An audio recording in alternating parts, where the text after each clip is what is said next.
Hello, everybody, and welcome to episode 2 of Hot Soup. That's right, the hottest of soups. I don't know what you're thinking. Hey, I prefer my soup to be like warm, but not really like, I don't want it to be blistering. Well, we have bad news. I mean, it could be a cold soup. That's true. I mean, a There are gazpacho cold situation. Gazpacho, vichyssoise. I see no problem with this if that's what you're into. Absolutely, by all means. By all means, but that's not what we're serving up. Now We're serving I up want the hottest of gazpacho. soups. There's nothing wrong with if you're into gazpacho, then by all means, get after it. Live your best life. Go do the gazpacho thing. Nothing but love. All right, I'm gonna go ahead and pop out the chat so as people are coming in, because we are live on the tubes, on the series of tubes. Posting about it. Heck yes. So yes, truly delightful. So here we are. In episode 2, we asked for a lot of feedback and a lot of information from folks out there, because 2 weeks ago, we did a bit of a conversation about some of the gayest cards in Magic. Yes. And we had some killer examples, I gotta say. Number 1, possibly, I believe, kind of taking the cake, was Wedding Ring. Yes. And cards like Bearscape, like the Secret Lair Bearscape, that are like clearly like designed to be gay, we decided we're not necessarily, we're gonna just retire them, as it were, We and had accept to that, exclude like, them. There was you no way got we to, could consider it. I figure it's like original art is how gay, Yeah. and then the variants of said original art can maybe considered, but only if they're not Secret Lair kind of thing. I don't know. Exactly. Yeah, we wanted to look at cards that were like just Magic cards that were not necessarily intended to be gay, that ended up being fairly gay. And Or so some Wedding that Ring was were intended to be gay and are gay. and I gotta say, some folks on Twitch, also Shug, what up? Thank you for being here. There was a number of folks on the Twitters who came back with some really killer suggestions for other cards that we certainly had not considered. At least I certainly had not. I didn't think of a couple of I gotta say, there's one I need to pull up right now that I thought was fantastic. Pardon the ASMR of the keyboard. ASMR. My nice clickety-clacky keyboard. The choice of having a decent microphone that picks all this stuff up is Dwarven Miner. Just look at this guy. So yes, I love him. brew it or screw it on the I love him. on Twitter pointed this one out, and oh yeah, this guy's got that energy, man. This is yep. Yep. And it's a repeatable Stone Rain, which is actually kind of nasty when you look at it. Yeah. It's actually a really brutal card. And this guy is going to, well, be brutal as well, potentially, if that's what you're into. All right, so yeah. So here we are. Yeah, essentially. Yep. I gotta say, that was a killer suggestion. Well played. Very yeah. funny. Very, Hilarious. very funny. Indeed. That artwork just, man. Like, it's All very right. BDSM, daddy, like, sex club. Big daddy Friday vibes. night. Look at this little bear. Look at it. Look at him. Oh Look yeah. at him. I love to just like unapologetically showing off the navel, showing off the got a little happy trail action, full on nip, like art with full on nip. You don't see that very often these days, but there we go. I gotta say, kudos. And illustration also, I just want to point this out. This is not a name that I've recognized. Illustration by Jock. It was just Jock. Amazing. Mwah. 10 out of 10. No notes. This is exactly what we were looking for. Oh my goodness. Yeah. Oh, and okay, so flavor text wise, we need to read this flavor text as well. Fetch the Pestrider, Paka. We've got dwarves in the Rutabagas. Jamal Femeref Farmer. What are you gonna do with those dwarves in the Rutabagas? You cannot tell me this man is not running a dungeon. You can't. This man is a dumb. I don't know. Whatever. Man, Yeah. Whatever kind of business he's operating, you need to sign a waiver to get there. 100%. Oh yeah. Yeah. Yeah. Yeah. Yeah. I No gotta say, shame. Get it. No whatsoever. I gotta say about the reviews, 5 stars across the board. He's doing great on Yelp. He's killing it. Exactly. Oh my goodness. But yeah, so there were a couple other ones that were like, All right. Yes, of course, a couple other cards that are absolutely worth mentioning. Of course, Helena and Elena got brought up 100%. Like everybody's favorite girlfriends, everybody's favorite roommates, if you will. You're dying right now. Hello, Suge Knight. I know, right? Yeah. Or So yes, Suge Knight. nothing but love there. But yeah, Helena and Elena, you just can't help but love them. They're just great. We're living their best life. It's honestly my favorite, like, Gruul legendary. They're just great. so stupid. They're stupid. Yeah. Well, and They're it's kind of wonderful too. Gross. Stupid as in a compliment. Like, I love them. Yeah. No, they're wonderful. But and on top of that too, like I love this card for a number of reasons. I've recently, actually had a brew. I had a Legends brew in. I pronounce it Shug. I don't know if I assume that's correct because he hasn't corrected me yet. Anyway. There's no H, so I got confused. Correct. So. Yeah. Please let me know if I'm doing that wrong, by the way. Anyway, so Helena and Elena Partners, this is a really cool card. The main problem that I have with it is very simple. For standard play, it's a 4-drop that dies to cut down. So that's a problem, as you can imagine. So as a result, it's not good. I've played it in a couple of decks, and there's something about tapping out on 4, dropping it in your opponent like on your end step cut down. It's like, oh, feels pretty bad. But in Commander, this card slaps. And the fact that the other thing that I love about it is just how, and this is actually, I feel like, very appropriate when it comes to communities of folks who are generally marginalized by mainstream kind of media or communities. It's very supportive. It buffs the rest of your team, and I love that. So a lot of them are all about inclusivity and making everybody else be the best that they can be by giving them them counters and haste. I love it. It's so gay. I love it. It's the best. Yeah, Love it. they're great. Anyway, Flawless. and 10 out of 10. they're and I'm kind of railroading here. I hope you don't mind. There's one card coming out in the new set. Yes. So, as of this recording, the Lost Caves of Ixalan are being previewed. We haven't seen the whole set yet. It is actively, like, they're still flowing to the point where social media right now is OMG dinosaurs everywhere, which I'm cool with, to be honest. Like, I don't see an issue My with this. boyfriend, who just started playing, is OMG dinosaurs everywhere, but in the happiest of ways. So shout out to Gozer for that one. Fun fact. Anybody out there who are like, man, I was so into dinosaurs as a kid. If you are not still into dinosaurs, I want to tell you one very simple thing. They never stop being awesome. Like, we need to normalize being into dinosaurs as an adult. I'm just saying, we need to do that. I think that's important. If you're in chat, I want to know your favorite dinosaur. It could be from the set. Yeah, I mean, yeah, Hi, Gozer. Hello. Yeah, I've got some favorites. I got some favorite dinosaurs. I'm not gonna lie. Well, let's see. But sorry, as far as gay cards are concerned. So, OMG dinosaurs. We're doing OMG dinosaurs. Poetic ingenuity.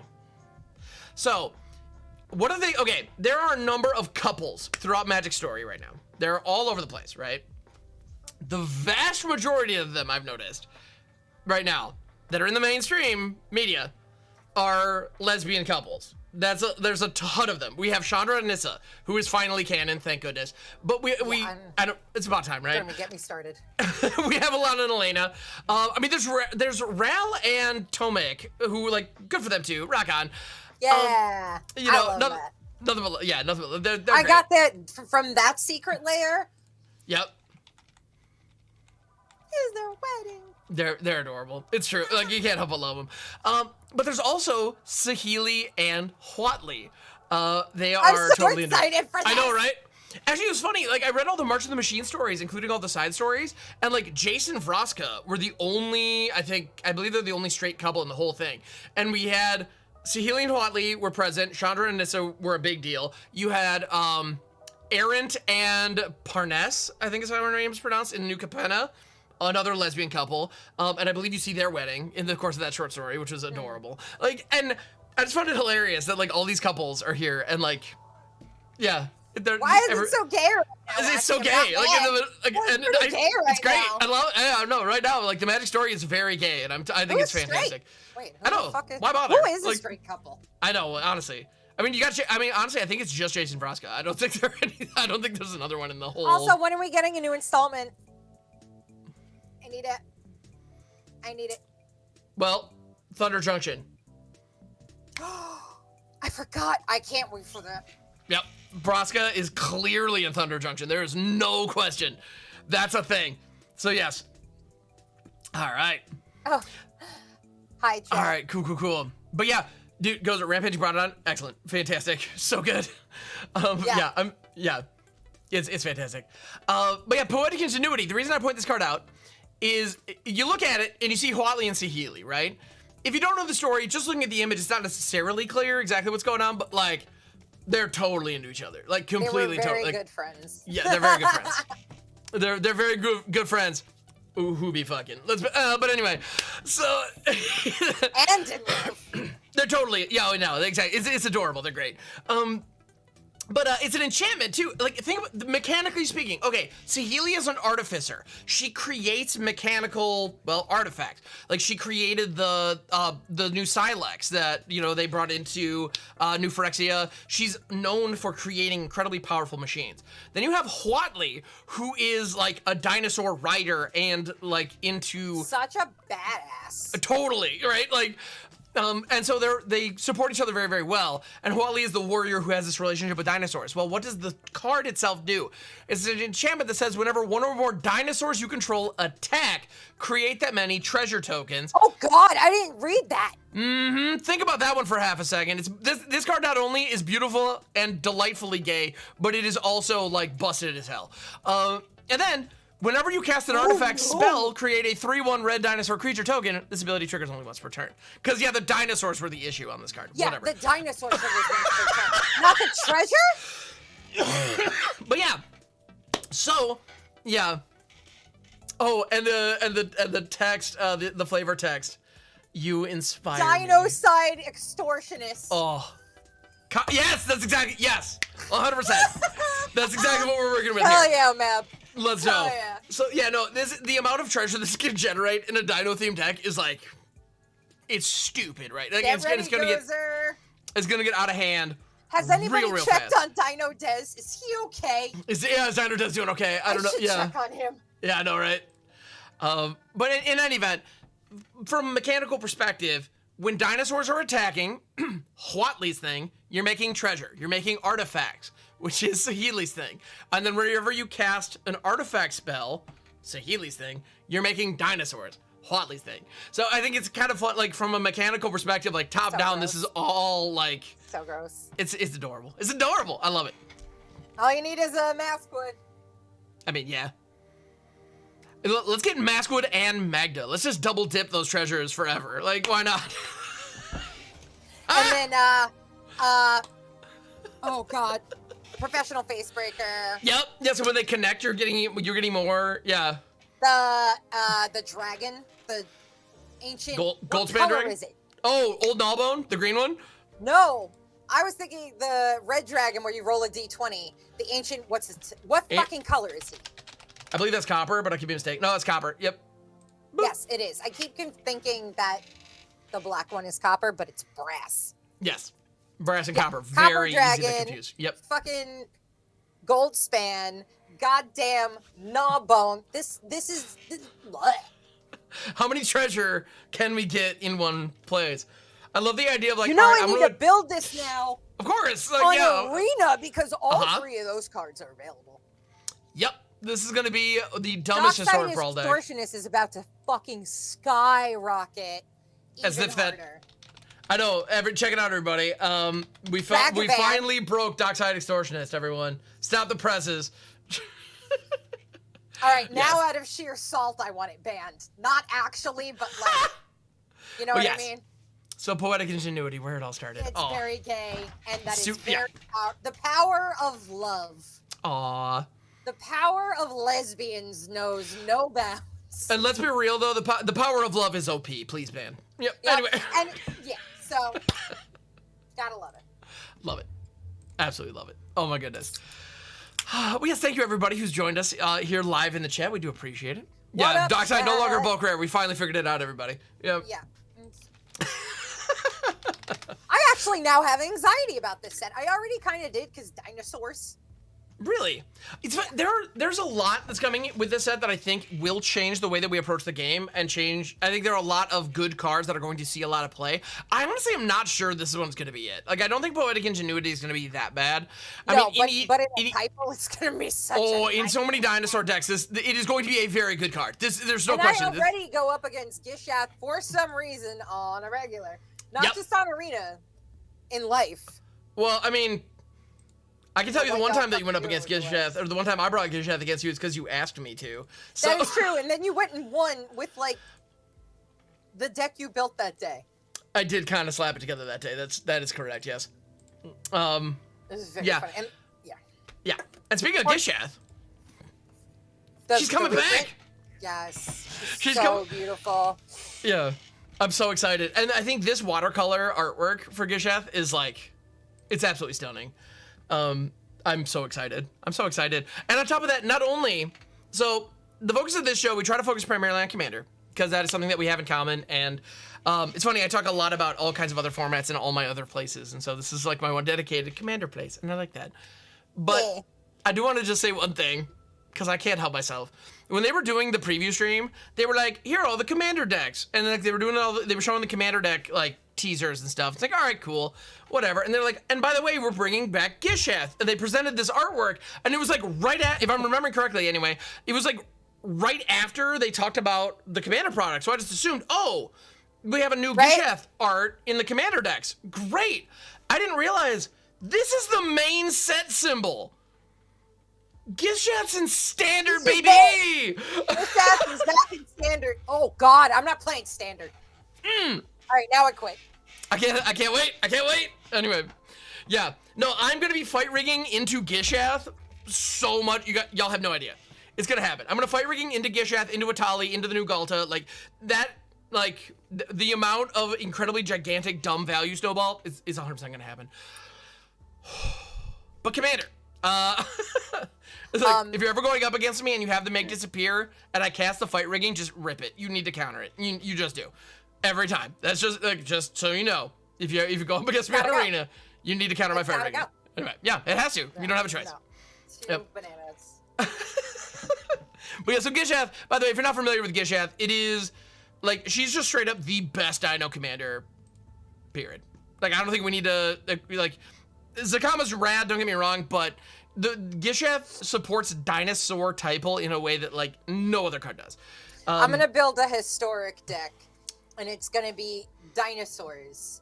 And I'm going to build it in a way that will allow me to just yeet dinosaurs onto the field for little or no cost. I haven't figured out how yet.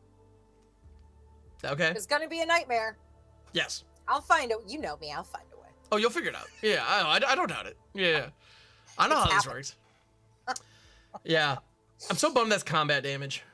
I wish that was any damage, but of course it can't be any damage. That would be absurd. It's already absurd. It is absurd. You're correct. Freaking haste and trample and vigilance. It didn't need all of that. No, they could have taken any. They could have taken any one of these keywords off. Away. They could have taken vigilance away. It would have been fine. Yeah. Yeah. I can't wait. This is gonna be so much fun. Give it a second. Jesus. Yep. Yeah. 100%. Well, because it's just one of those, like, so the one pod where I did play Gishath, it was a deck I literally threw together. I was playing it on the Moxfield playtester because I didn't own all the cards. I didn't own most of the cards, if I'm honest. Yeah. It was all dinos, and it was a really fun pod. We had a really good time. But it was everybody was playing Gishath. It is a fun commander. It is, yeah.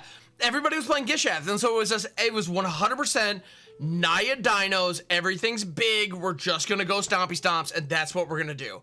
And only eats. It was all, yeah, exactly. And so what ended up happening was, really, it just came down to the fact that I was able to just connect with Gishath more times than anybody else. That's it.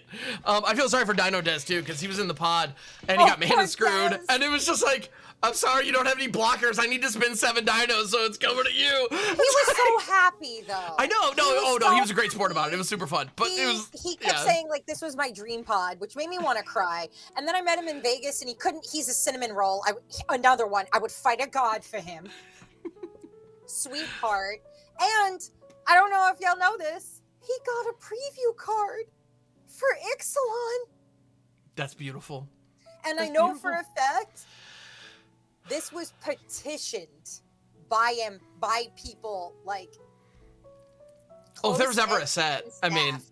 yeah. They were like, all right, we didn't know about this kid when we were figuring it out. We thought maybe he was going to get like free commander decks. No, they gave him a preview. He said, cool. I'm actually crying right now. Yeah. I don't doubt it. That's amazing. Well, and it's one of those things, as a content creator, the preview card is like, it's one of the best honors you can get.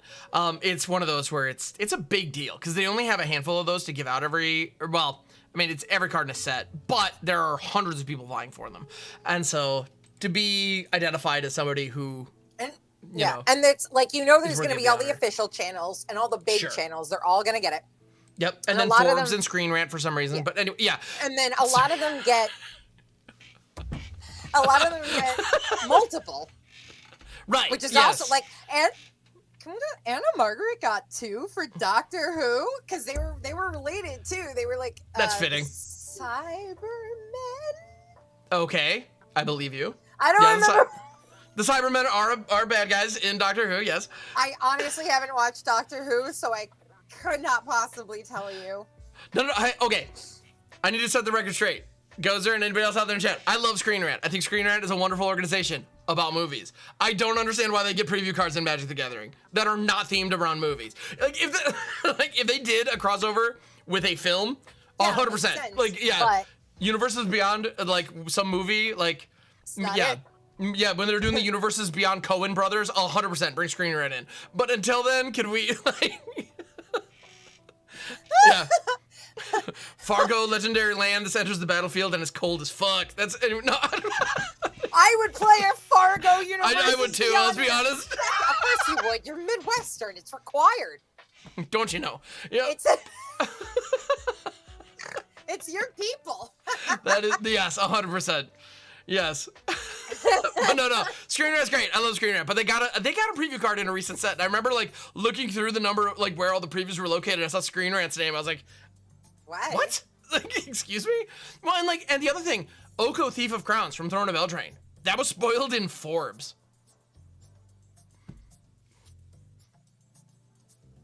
Why? Like, I get that it's like the big splashy card in the set, so you want to make it into like a big publication.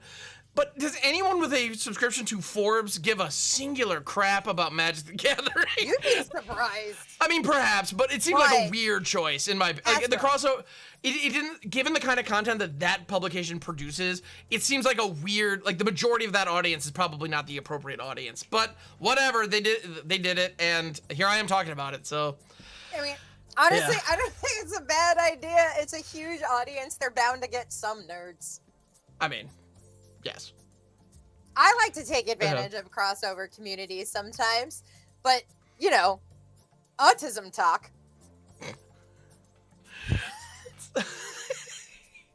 I love it. Oh my I goodness. can't help it. The algorithm was like, bitch. And I was like, oh. Oh. And yeah, turns out correct. Every now and then the algorithm is just like, we're pretty sure you'd like this. And I'm just like, why the hell would you think I would like that? Like, I'm mad, actually. But also, yes, I would. Thank you. What the? Yeah. I hate this. Like, It was like, I hate that you're right about this, but yes, I'm in. Like, it's very much that Bob's Burgers moment where it's like, sure, we're going, but I'm going to complain the whole time. It's like, yes, I'm Yes. clicking on this, but I'm not happy about I it. 100% say that. Yeah, I do. Yes, it's great. That's a brilliant line, really. All right. But yeah, so Ixalan, like I love the fact that Dino Tez getting a preview for Ixalan is beautiful because it is a set with a lot of dinosaurs in it, right? Like it's freaking Ixalan. It's the Dino plane, right? It is Dino. It is Des. It's Dino. Like, Yeah. he deserves it. I also love the fact that we're going back to Ixalan, and based on all the previews we've seen so far, these cards like way don't suck, and that's a bit of an understatement, because some of these cards are pushed all to hell, and honestly, Ixalan needed it because the original Ixalan block is widely regarded as a phenomenal flop, which is really a shame because like as far as like the power level is concerned, like. it's generally considered to be a pretty bad, like Ixalan and Rivals of Ixalan, especially like in standard and like their respective competitive environments. Like those sets are largely considered kind of unimpactful. I mean, there's like Ravenous Chupacabra and then stuff, I guess. And, you know, obviously in casual formats where people like dinosaurs and stuff, then obviously things get, you know, are much better. Or like it's much more impactful because I know. Sorry. I'm throwing shade at Ixalan over here. No, the original the original Ixalan block, it was largely considered fairly low power, right? And as a result, it didn't have a huge impact, and it was kind of seen, as I understand it anyway, at least I've heard people in interviews refer to it as a commercial flop. You know, it just didn't quite get there, which is kind of wild, right? Because you got dinosaurs, you've got vampire conquistadors, you got pirates, like merfolk, like if I'm they brought actually Simic very merfolk. excited for new merfolk stuff. I'm excited too. I haven't built a merfolk, and I feel like it's required of every Magic player to build at least one solid merfolk You gotta deck, have at least one merfolk deck, right? Yeah. Maltown called them wet elves, and Yep. That you know, that tracks, honestly. that is it really does. one of the most accurate descriptions I've ever heard. 100%. I mean, if you have not at any point in your Magic experience said, okay, I attack with my river snake for lethal, and it's like, oh, if you want to block, too bad. You're missing out. It's actually a lot of fun. Yeah. I highly recommend it. So I threw that in Tetsuko Umazawa. As you should. I kind of want to make a merfolk Tetsuko because it's funny. I'm in. Also, Miss Eldridge, hello. Yeah. You're dino shaming. I am dino shaming. Now, apparently, don't you I start am. vampire shaming. Vamp shaming? You know, I love, honestly, it's funny. If I had to pick one of the creature types from Ixalan, and again, I'm assuming that dinosaurs is already taken, right? Assuming I have the second draft pick in the Ixalan, you know, draft, I would totally go vampires.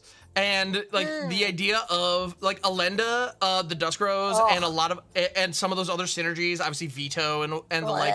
I can't wait to silly. see them all again. And it's only getting worse. Yes, this card right here, Bartolome del Presidio. I'm Midwestern. I butchered that pronunciation. I have absolutely no doubt. It is a 2/1 for white-black with some of the most beautiful text that I've ever seen on a Magic card. Sacrifice another creature or artifact, : I'm gonna stop right there. What comes up next, not even relevant. Like this is a free sacrifice outlet for 2 mana in your command zone. I'm in. We're in. I mean, we're in. I think. Oh, and when you sacrifice the thing, you get to gotta put a counter on him. That's fine, I guess. But yeah. So I'm gonna call this guy Bort for the rest of ever. Bort. Because I'm sorry, my son is also named Bort, and I love it. I mean, they gave us Bart. His name is Bart. Anyway. Okay, good. All right, but anyway, so he's Bart or Bort for the rest of time, as far as I'm concerned, and I love him. Bart is great. Bart is like my favorite, and he's an uncommon. So let's go. Knight says I'm Latino, and you can't even say it. He can't even say it. Excellent. Dude, same. I'm Puerto Rican. Yeah. I know Del Presidio. There you go. Yeah. That's it. Oh my God, that's the part I struggle with. I think it's Bartolome. I think that's that it. is, but I always. Oh wait, that is an uncommon.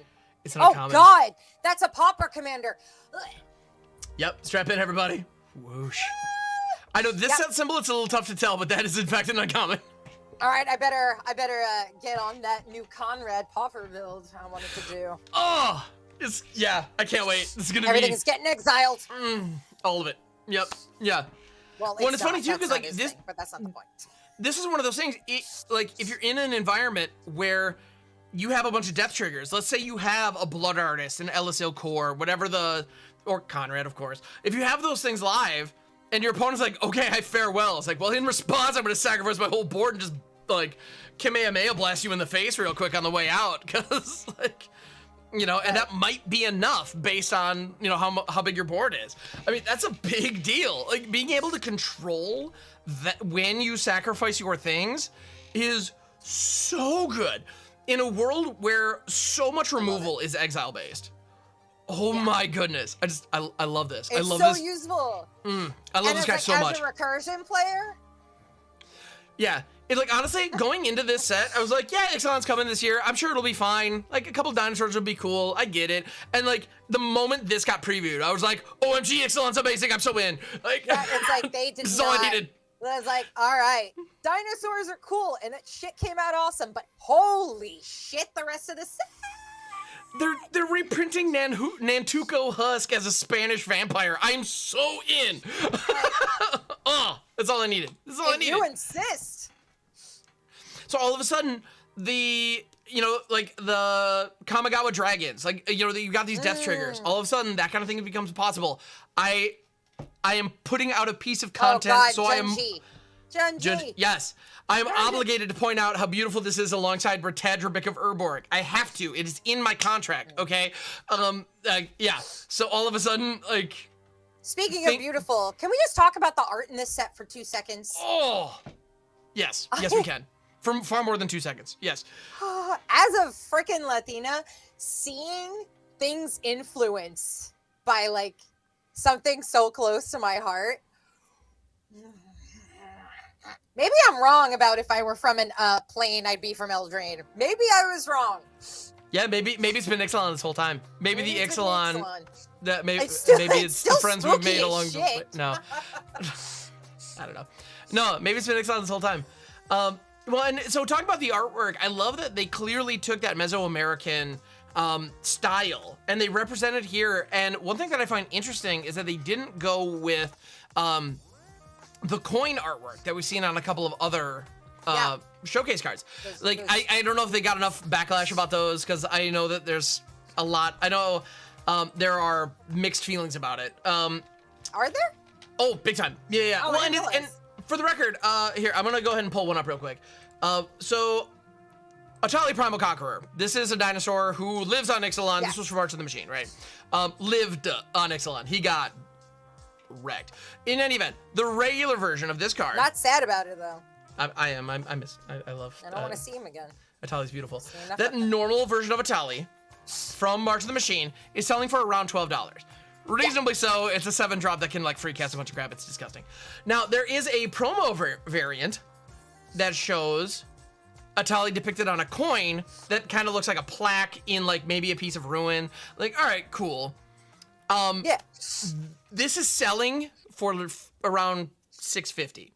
It is half the price. I like this. I do too. I think it's neat, and I Although I own honestly, one. And, the amount of times that I've gone for whatever sorted things by cheapest, and the cheapest has been the alternate art. You want to save money on a card from Baldur's Gate? You get the old school. No one likes it. Same with Forgotten Realms. Nobody likes it. I don't know why. The old school monster manual. They're beautiful. Actually, I have one of those on my fridge right now. Yeah, the art for, I mean, the old school monster manual for Baleful Beholder.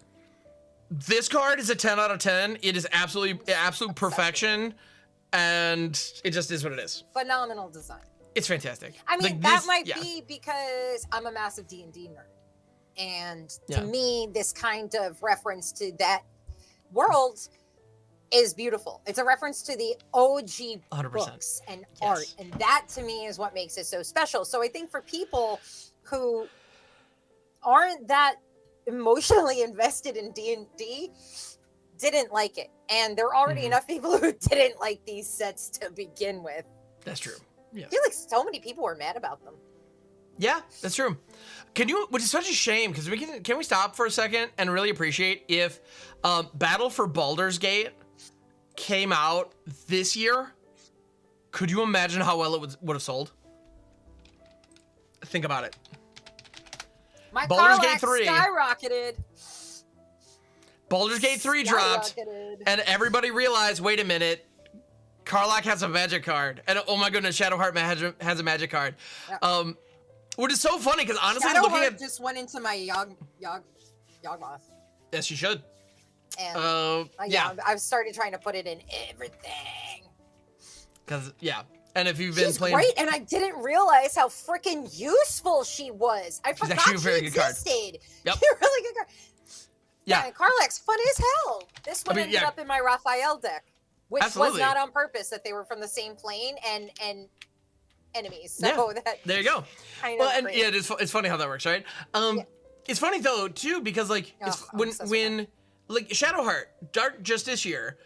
I mean, spoilers, I guess, for Baldur's Gate 3. Anyway, sorry. It's a 3/4 for 3 and a black, and you can pay 1 and a black, tap, sacrifice another creature, draw X cards where X is that creature's power, and you can choose a background. Good. It's insane. Being able to sacrifice something and then gain power from that sacrifice. Like, it's flavorful, it's cool, it works. The thing that's fascinating, this card came out at this point, what, 2 years ago?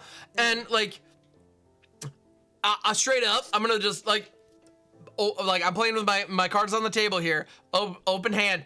I didn't know enough about the lore. I didn't play any of the other Baldur's Gate games. I didn't know squat. All my D&D experience was in like homebrew environments, so I didn't know anything about Faerun's lore and any of that jazz. I didn't even know Shadowheart was female based on this artwork. Like, honestly, no idea. Like when I saw when I actually started playing Baldur's Gate, it was like, wait, that's Shadowheart? What? Oh, sick. It's like, oh dang. Why, hello. Anyway. I'm like, I went with non-binary until further exploration and understanding. Right. It was like, yeah, when somebody's like, hey, you should put Shadowheart in there. It's like, yeah, they might be pretty good. I'm just going to go ahead and go with that. Yeah. I'm dating her in Baldur's Gate now. Me too. It's very sweet. Anyway. Oh my God. We're both in the goth chicks. Weird. It's crazy. Who would have thought? Yeah. Anyway. Oh my goodness. Anyway. But yes. It's delightful. So yeah, we got Merfolk shenanigans. We got frickin', yeah. I mean, there's so much going on right now. Oh, and we also have Marvel coming. Is that something that you're excited about by chance? We didn't talk about this ahead of time at all. I just have to ask. I am. Okay. And I'm a comic book nerd. There you go. Natively. I really love, particularly Marvel comics. I do not believe there will be MCU content. Mm-hmm. I'd be shocked. Even though they like implied that there might be because people were watching TV. I do not believe they will have MCU content, but that comes from my experience having worked on a collectible card app. Sure. That is one of those things where everybody's royalty rates vary, especially with this kind of crowd. So we weren't allowed. Now, I'm sure this wouldn't be the case, but like we weren't allowed to sell more than 2 of the premium royalty rate characters in a pack at any given time. And because they were premium, we also weren't allowed to have them in the main set. And it was every main character. The ones that are selling the product, the one that people want to open. The one that people want to collect had to be behind a double paywall. Yikes. I don't know how any of it sold based on that. Like people love the show and everything is with The Walking Dead, but like people really went for it. So when they did The Walking Dead Secret Lair, it was only going to be a secret lair. Sure. That was it. And that was because of the royalty rates. And even then, Maggie didn't get a card. And I legitimately suspect it's part of the reason was royalty rates. Really? Like, because of course I know all of them. Of course you do. Yeah. I know what everybody was getting on that show. I'm not going to talk about it because I'm not supposed to.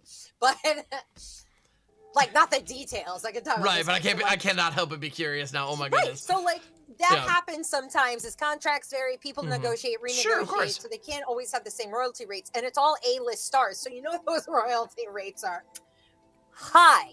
And probably a chunk of gross. At least I would try. But I mean, yeah, of course. Yeah. And Scarlett Johansson just recently sued and won Disney for screwing her on royalties from merch.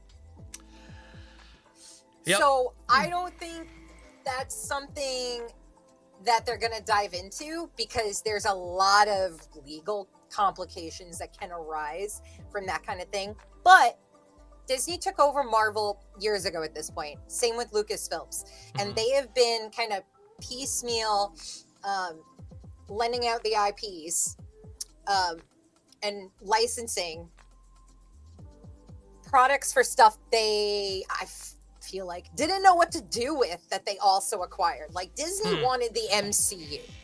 Let's be real. That's what Disney wanted. It was making sure, of course. so much money. They wanted Star Wars from Lucasfilms. Mm-hmm. They wanted specific things, but they got the rest of it. So Disney now has 50 years of comics, more 60 something years of comic books under the Marvel name that they don't. Where's it fitting? So they've been yeeting it out. Like Marvel Snap is not based on the movies. No, not at all. It's based on the old comic book characters. If you notice, a lot of time these comic book characters show up, they're all in the old school designs. They're not in any of the newer designs. Cyclops still looks like Cyclops from the comics. Like Wolverine still looks like Wolverine from the comics and everything. And yeah, in video games and things, Wolverine's been rocking the yellow spandex this whole time. Yeah, even now, though I don't know who owns the animated series. I think Warner Brothers has got their hands on that one. Yeah, I know X-Men, like X-Men, Spider-Man, and Fantastic Four stuff gets weird because those were like shopped around in like the 80s and 90s, and so. And then recently things got weird. That's another thing with MCU content. Spider-Man is owned by Sony. This arrangement is with Disney.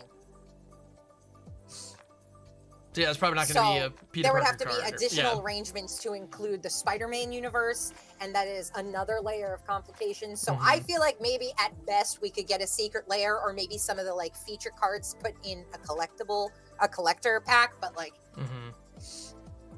yeah. Well, okay. So thank you for that breakdown. That's actually way deeper than I was expecting. That rules. Thank you. Sorry, just like no, that's great. I kicked a hornet's nest and I loved it. All right. I'm weirdly like I know a lot about collectibles, and it was my job to come up with the card set that was collected. That's huge. Like, yeah. So I have a weird amount of insight when it comes to this kind of stuff because I had to pay attention to what I was putting in these sets. Sure. Because I was in charge of pulling all the pictures too, to like give it to the graphic designer. They turned it into magic. It was glorious. That's awesome. It was a cool thing. No, I dig it. Yeah, so that'll be interesting. And yeah, I have no doubt that getting the artwork from those comic books is going to be so much cheaper than getting headshots of Robert Downey Jr. and Scarlett Johansson. Jesse, to answer your question in chat, Sony only owns the rights to the movie and to the video games. Interesting. Same with Fox owning X-Men, only owns the movie rights, and I believe they own part of the video game, but I'm honestly not sure. I'd have to look into it. And Fantastic Four, I don't remember the fuck that went, because at one point Marvel decided that movie never happened, that universe never happened, that timeline never happened. And there have been like 7 or 8 different reboots of that, and all of them have sucked. I don't know why there's something about that. Neither do I, because that was one of Stan Lee's, like... Well, it was like one of the premiere, like in the 90s, it was just like, if you knew anything about Marvel Comics, it was Spider-Man, X-Men, and the Fantastic Four. That was it. Yeah. Like those were the big names, which is why they were the ones that sold back in the day, and why they were owned by other people. Now it's Avengers, all of them, exactly, and that's all of them. It's actually kind of insane how the MCU ended up, like, the MCU was built off the backbone of the B Squad, like, Iron Man, Captain America, Thor, those were the deep cuts back in the day, and now they're the central figures. It's very interesting to see. So yeah. Oh, sure. I don't know if X-Men and Fantastic Four came back from Disney, movie-wise. I do know that Disney owns, though, from Marvel. Marvel owns all of the comic content. That they never gave up. Yeah, that makes sense. Because that's that their they core. never gave up. Yeah. And like, what I'm truly hoping for from the set, now knowing all that, I'm very excited because I love the comics. Even like, to the point where I'm like, what age of comics are they going to do? Modern, golden, silver, bronze? Like, oh, there are going to be some ultimates in there? Where are we going? Yeah. I'm like, are we getting a Stan Lee like feature at all?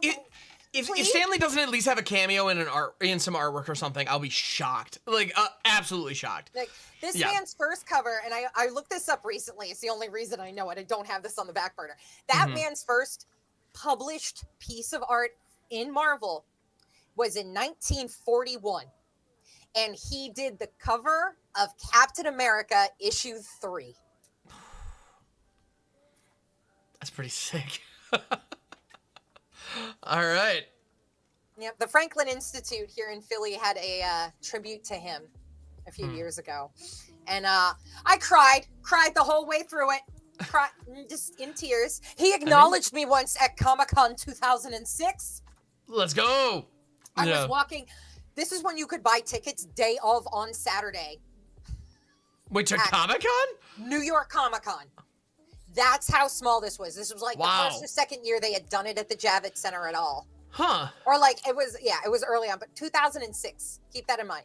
I was 18, and I was standing in an aisle. I was the only one in it.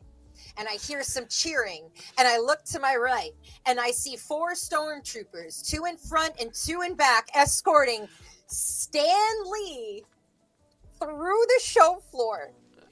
And I'm standing there just like a guest. And he wasn't that far away from me. He was like maybe like a grocery aisle down. He looks right at me and just nods. And then later that day, this is when that show Heroes was really big. I met Hayden Panettiere in the bathroom. And she just looks at me and goes, "Smells like shit in here," and left. Watsy, when are we getting a Heroes UB? Heroes.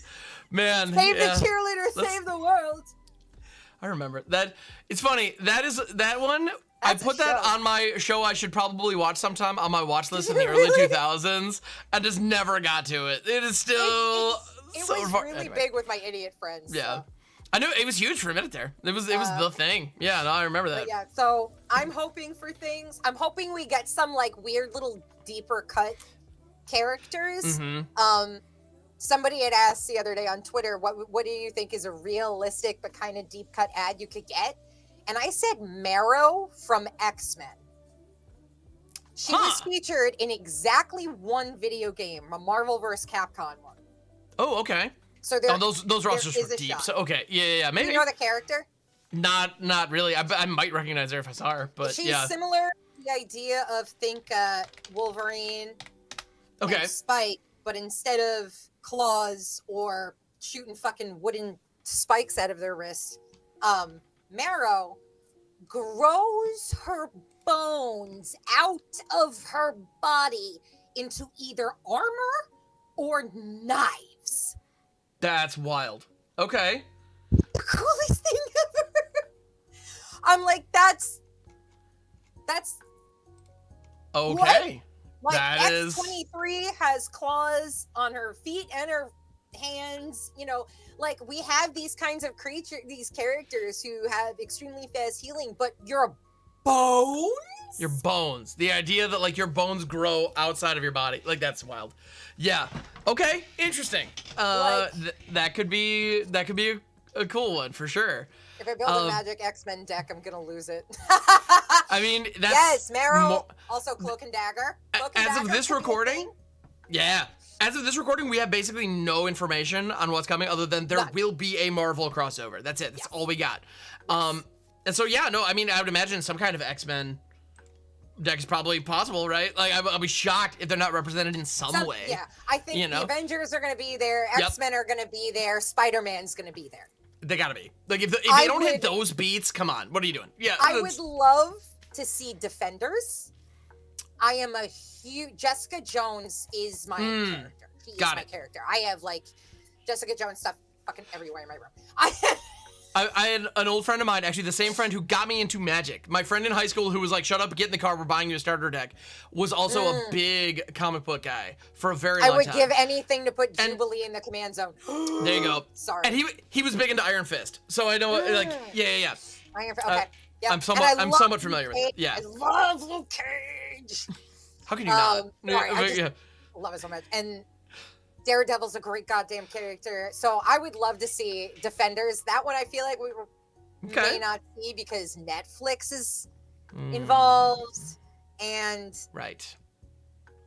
I mean, we definitely won't see any TV content. I don't know. But yeah, who knows what? All those shows got canceled, so I don't know if they want to invest in throwing it in a comic.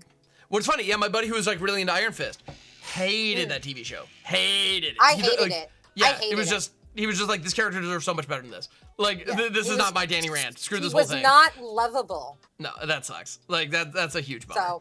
So hopefully this won't be that. Yeah. Who would you want to see, like, a deeper cut If you you know any. that's the thing. I'm not that well versed when it comes to Marvel Comics. I'm really not. And I can't claim that I am. I mean, there's a character called Man-Thing that was their response to Swamp Thing from DC. And I swear to God, if I don't get Tentacle Daddy somewhere in this set, I am going to cry. Tentacle Daddy Commander Deck. Give me Golgari Cthulhu. Let's go. There was a writer somewhere who got paid to create the name Man-Thing. That is so ridiculous. I love it. Well, and this is why people in the 90s and early 2000s weren't taking comic books seriously. Because things like that existed. I don't know. And then I wrote, I was writing a little parody one called Man Thang. Nice. All right. Where I made I'd read that. I made it a drama. It's very funny. Okay. It's all right. very funny. I can get on board with this. Now all right, I'm back. Yeah. I made it like a disco era, like tainted cocaine, drug ring, cop drama. Okay. I can appreciate that. Yeah, heavy use of like black and white in a lot of the panels. Okay, yeah, no, I'm in. Like that was absolutely. the idea, but it was also supposed to be hilarious while taking itself seriously. Perfect. Okay. All right. That sounds great. Yeah. So meanwhile, I'm over here like deep cut Marvels. I mean, Psylocke's pretty cool, right? Like that's as far as that's about it. Like I don't know enough. I mean, like some kind of Kitty Pryde card would be pretty dope. I don't know what that would look like. Could be fun. Kitty Pryde is fun. You know, so when it comes to Marvel, I don't really know much of that stuff. The thing that I'm very, very, very curious about the Secret Lair, though, is how are they going to handle the characters' color identities? Are they going to map to the current color philosophy, or are they going to match more their costumes? I feel like they're gonna match philosophy. Like I hope Captain America, if that man is not a just guy. I mean, yeah, that one's and you can absolutely justify that one. But the one that becomes weird and potentially problematic, the first one that I think of is T'Challa. Black Panther. In Magic, the color black is ambition, power at any cost, and selfishness. That is not that character at all. Like, not even close. And so, like, T'Challa cannot be mono black. Yeah, he'd be white, exactly, because he's about the good of the people and lifting others up and being a strong leader. Would be white, but I think he should be mono white. But like, can you imagine a white Black Panther? Like, just that sentence alone, people are gonna explode. Like, people are gonna lose their damn minds, right? Like, even though it would absolutely matter if you know the product. I always associate with this because I'm a fucking witch. I always associate with angel magic. So that connection, like that kind of light magic, but like literal light. Not like diet magic. Yeah. Not with none of the calories. Yeah. Exactly. Yeah. So that's the one where I'm just like, ooh, would they be willing to do this? Like, I hope they don't make it weird. There? I hope this doesn't get weird. Oh yeah, exactly. Like they could make it Orzhov.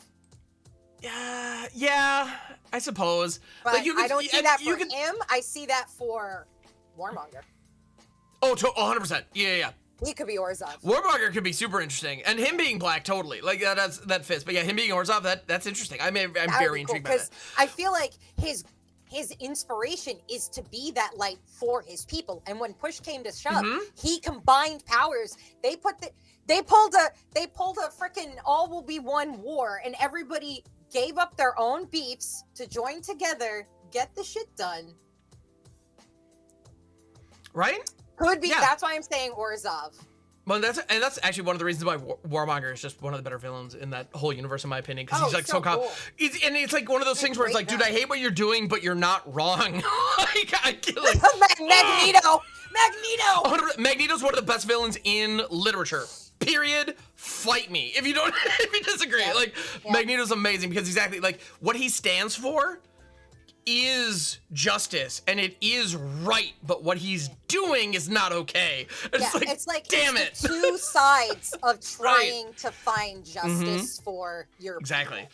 Yeah, exactly. That's one of the things I love about the X-Men. Yeah, So some of the I writing. guarantee you Magneto's in the set. Magneto's got to be in there. In the set.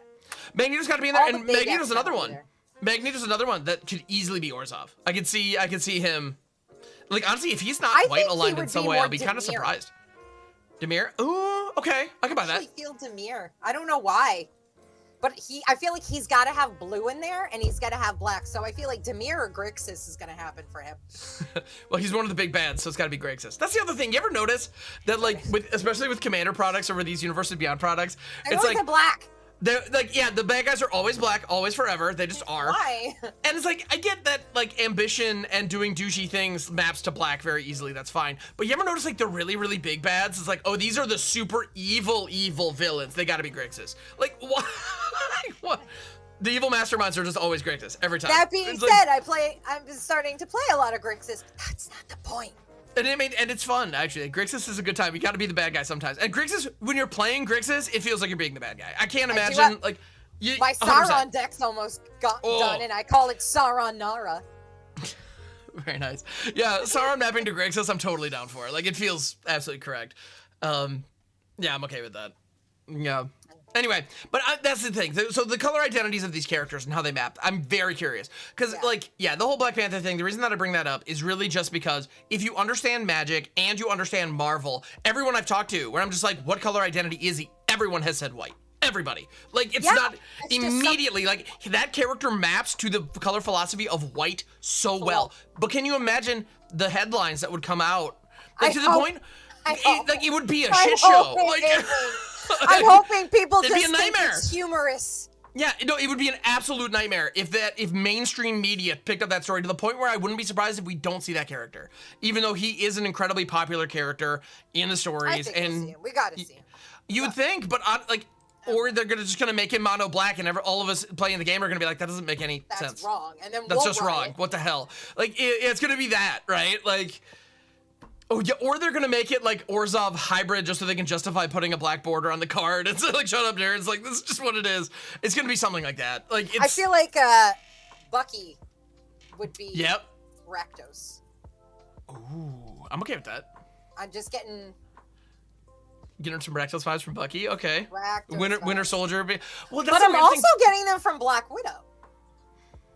They're like Black two Widow's an times interesting the one. Rakdos. Yeah, Black Widow's an interesting one. Yeah, I wish I knew these characters better. Because honestly, yeah. Black Panther could be blue. Interesting. Potentially, yeah, I'd be okay with that. I think, depending on which Black Panther, I mean, T'Challa, I think definitely is white. But, I do think T'Challa his sister, is whose name's escaping me right now, I'm so sorry. His sister is totally like Izzet. 100%. Yeah. Izzet. Oh my Honestly, god, that little nerd. Or Simic. But I think you could be Simic. Could be Simic. I think Izzet because she's. There's not a nature element, if that makes sense. She is the tech, not nature tech. Yeah, exactly. Yeah. The name is right there. I can feel it. It's gonna bug me so hard. Shuri, thank you. Yes, Shuri. Thank you. Shuri, you're the best. Thank you. Love her. Yeah. But I mean, Shuri, like, they could straight up reprint any Saheeli that has ever been printed as Shuri, and it'd be like, yep, like just 100%. You got it. Yep. I think Iron Man is Boros. Yeah, I could see that. I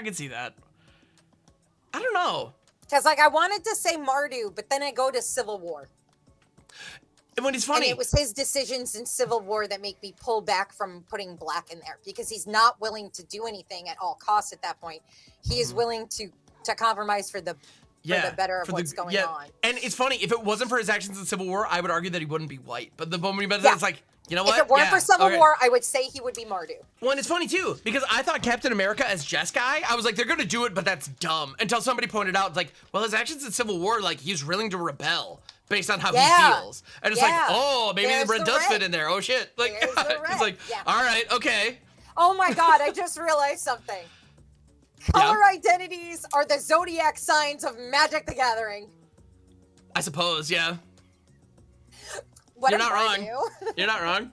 Of course you're Rakdos. That makes perfect sense. For the record, I'm making fun of myself. I know what you're talking about. Well, it's funny too. I love that we have, like, You got Zodiac. You got the Zodiac side. You got the Chinese Zodiac. You've got like, there's so many different ways to like. The other one that I love is D&D alignment charts. Like I get way like, yeah, and those are a blast. I love them. Yeah. We should get alignment enchantments for the next freaking installment of the next whatever. D&D thing. Yes. Yes. Could you imagine like wicked, like the token rolls? I mean the roll tokens. Blah, blah, blah. Where you put like wicked on it. Well, and you know there would be a creature that's a paladin that if it ever got evil assigned to it, it would lose some abilities. Like that would absolutely, yeah. Oh god, it would be so funny. 100%. Yeah. I'm into this. Silly as shit. It'd be fun. Have you seen the Fallout stuff? I have seen some Fallout stuff. Yes. Okay. Are you a Fallout fan? I have played Fallout 3 and a good chunk of New Vegas, and I thought it was fine, and I enjoyed my time with it, but I didn't, like, when Fallout 4 came out, I was like, I'll get to it if I get to it, and I never got to it, and I don't feel bad, you know? It's my favorite game. That's great. No, enjoy it. When it's funny, too, because I'm a big Bethesda fan. I love, like, Elder Scrolls. I have literally taken days off of work to play Elder Scrolls. Like, I'm not kidding. It's just like, when Oblivion came out, I literally took a day off work. And I was like, this is what we're doing. Let's go. Yeah, and I was that little nerd in line at the GameStop explaining to the person behind me, no, my character I don't play a thief. I play an assassin. It's different. Yep. Thank you.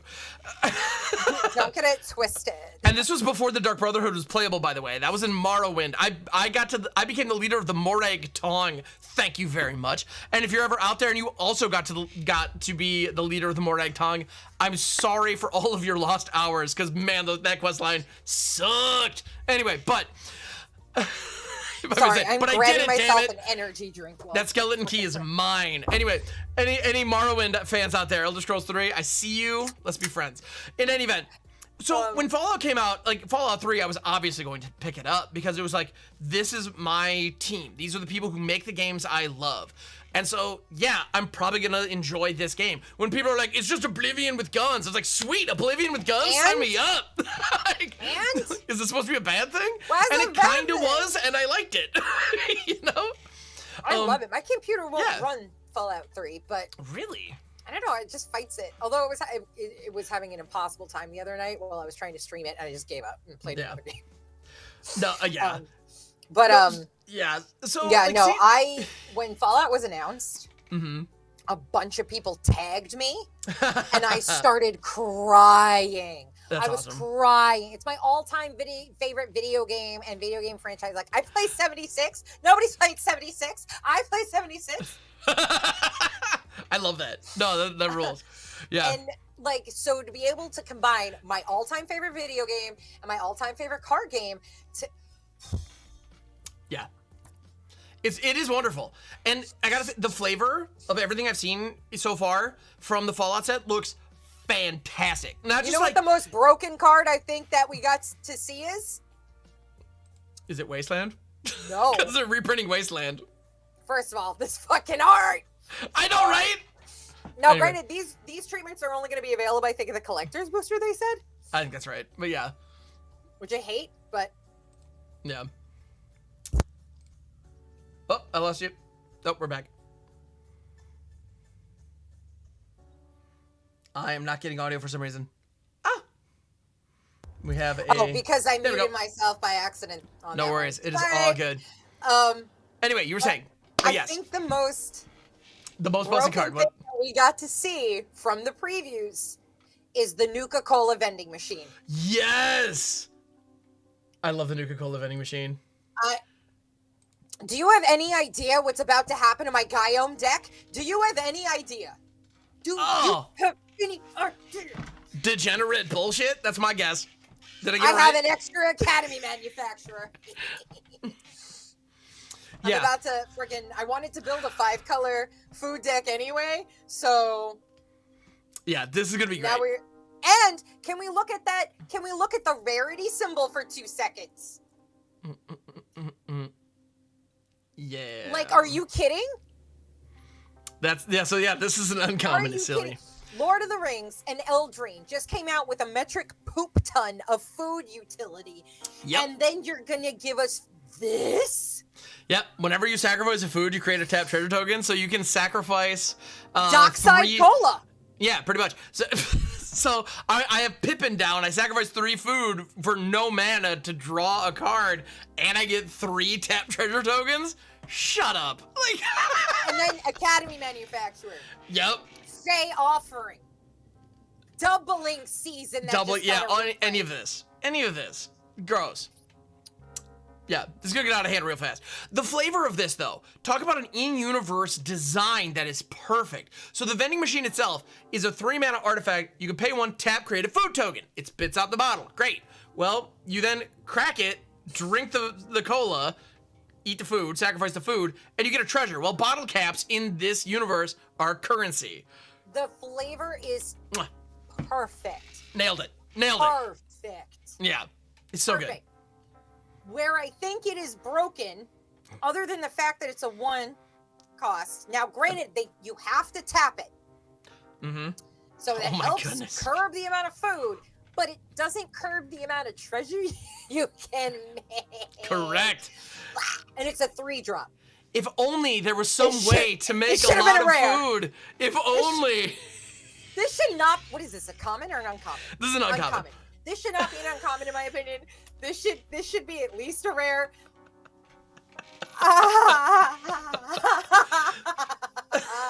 Now I Yeah. know they couldn't put once per turn. It because needs of it though. flavor. It needs it. Let's be real. This needs it. Oh, It would still get play if it was once per turn. It 100%. still would. 100%. Well, it's like I'm gonna sacrifice 1 on my turn. I'm gonna sacrifice 1 on your turn. I'm gonna sacrifice 1 on their turn. Yeah, 100%. I'm so happy it's not coming to standard. Like, Oh my. Well, fortunately, Standard doesn't have a whole lot of food synergies, but this set is also not entering Arena at all, so we're not gonna have to worry about Yeah. this in Historic, Brawl, or Historic, thank goodness. yeah, Oh but it's my- about to become everybody's problem that I know on paper. in Commander, oh my goodness, yes, this is gonna be everywhere. Yeah. This thing's silly. Thank And you, meanwhile- Joseph, for pointing out my Oh the yeah. fact that I can't handle how much this. There's a lot of appreciation here. Meanwhile, I'm over here just looking at my Alpha Death Claws, being like, Oh my god! I was like, okay. Let me just tell you, the preview stream for this set, I'm autistic. I let myself fully stem. There was Do it. flapping. There was squealing. There was jumping. There was rocking. I almost had a panic attack from being too excited. Oh boy. Oh yeah. Granted, I had had a lot of caffeine. That doesn't hurt anything. Or, well, no, So, it can. But that's anyway, enough. it But- doesn't help. But yeah. Just read this ability. Yeah, so it is a 6/6 for 4 black-green lizard mutant with Menace and Trample. All right, so far, like, strict upgrade to Dreadmaw, let's go. When Alpha Deathclaw enters the battlefield or becomes monstrous, destroy target permanent. It's the fact that it is ETB added to that I want this so badly in my decks. I have so many dumb recursive like loop reanimator builds that are already using like Chupacabras and Fleshbag Marauders. Yeah. Like you get this into the mix too. Shut up! Like this, this is absurd. Like, And again- I want to put this in Muldrotha because it's funny. yes, exactly. Yeah, yeah. Now we're talking. Well, and No, like the but- monstrosity, and it has monstrosity 4. So that if you have a bunch of mana in the late game, it can just be a 10/10 Menace Trampler, like, and it blows up something And when you it's buff Golgari. it too. So you It's- have yeah. so much ramp in green. It doesn't matter. Oh, You yeah. can get this out so quickly. This There's could be turn cost 4. reduction. Like it. I'm so excited. Yeah, this thing's gonna be silly. And also the VATS art style. We're showing off here. That's yes, lovely, right? yes. The VATS and the Pit Boy thing, like they Lost my worked mind. the game HUD like into the frame in a really cool way. So I'm really impressed with it. Also, I remember I had a moment in Fallout 3 that I'll never forget. One of the only like really handful of sessions that really stuck in my mind. I do remember going into an area that I way shouldn't have been at yet, like where I was nowhere near tough enough and my gear was way not good enough. And I turned a corner and there was a freaking Deathclaw looking at me, and I remember getting one shot by that thing and just absolutely ragdollized. In Vegas? Not in Vegas, it was in Fallout 3. Yeah. I did that in getting Vegas. getting absolutely just yeeted off the map by a Deathclaw and realizing, like, oh, I should not mess with these guys. So Yeah. I didn't find it. But my first playthrough of Fallout 4, I'm one of those people. I want to explore. I'm an adventurer that way. Sure, I I'm want to 100% find that's it. Yep. every corner of the map. The first playthrough, I aligned with every faction. The first playthrough until I You had gotta to do 'em all. betray Yep. people, just because I wanted to learn what my options were in this game. So now I'm on like my third playthrough, and I'm calling it. Trust me, I'm an engineer build. Nice. All right. Where it's all intelligence and all charisma. It's like Iron Man. I try to wear the power suit as much as possible, but I wear a construction hat and glasses, and I will not change out of it. I don't care that it's bad armor for my head. I don't.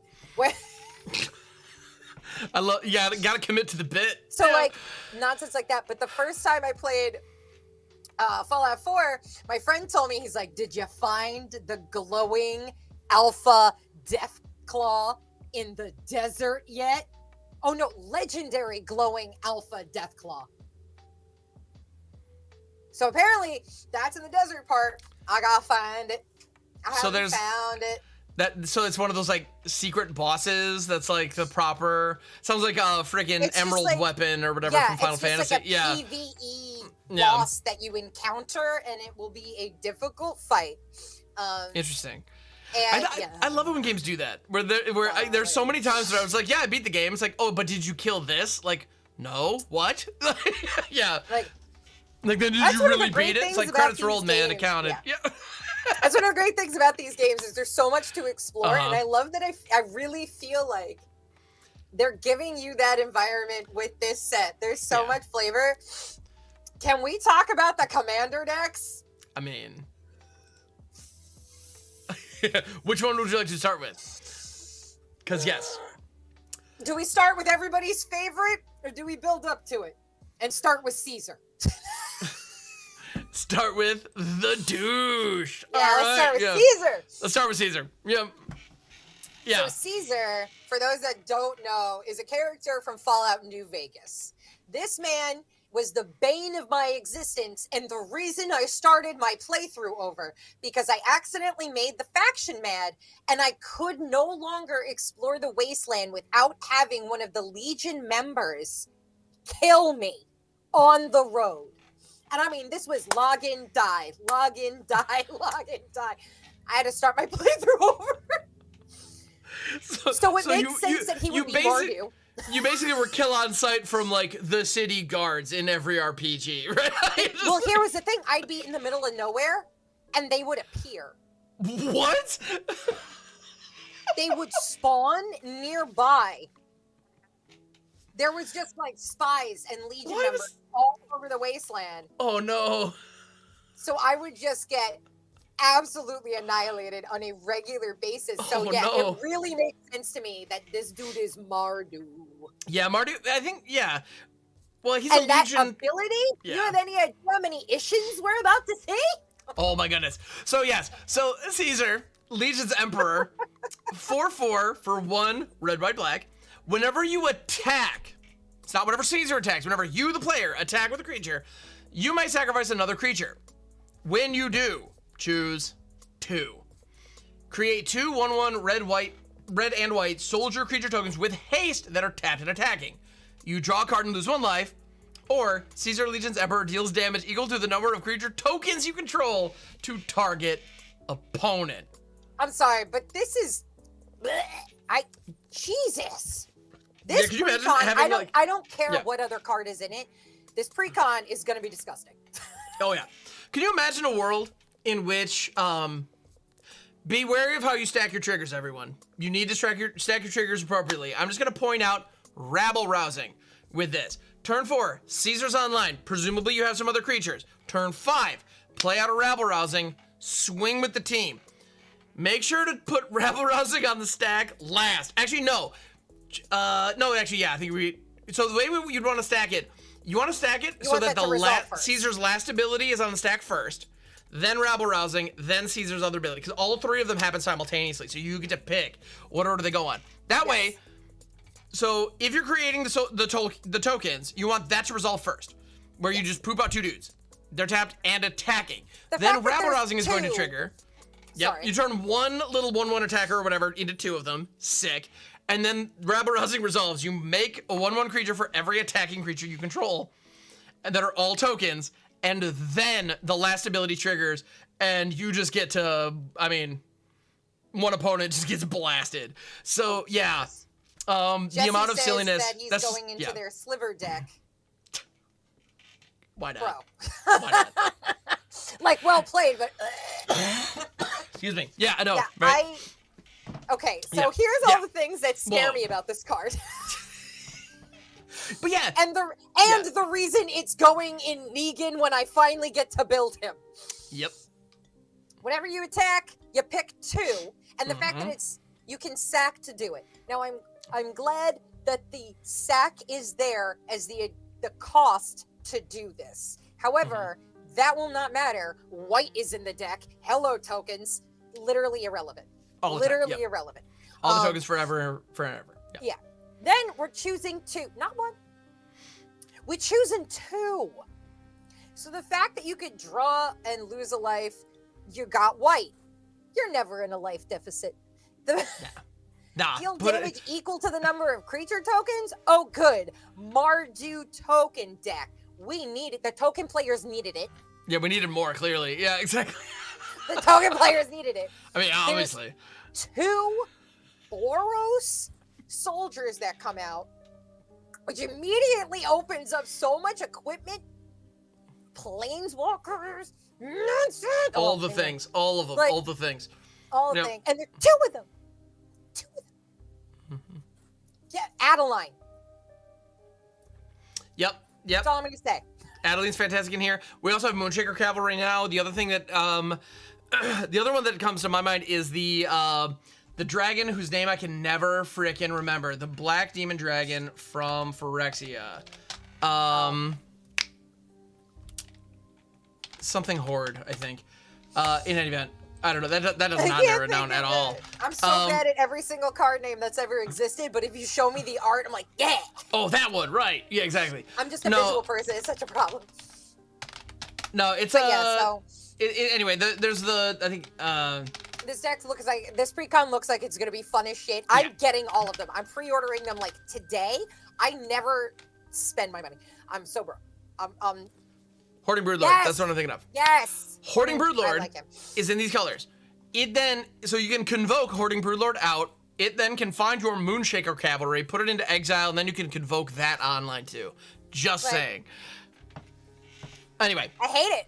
Thanks. Yeah, no, me too. But I'm just putting it out there for in the universe so that we can both go up against it at the next con that we both are. So yes, you're all welcome. Anyway, so maybe I'll play all Caesars. Also, oops, all Caesars. That could okay. Yeah, like in combat, it's no slouch. Like he's a chunky boy. Yeah. The thing I think needs to be adjusted is his damn mana cost. That is too cheap. It's so cheap for all that you're getting. I feel like it should be a 6. But I mean, at 6 he becomes really tough to play outside of really high power pods. But still, like,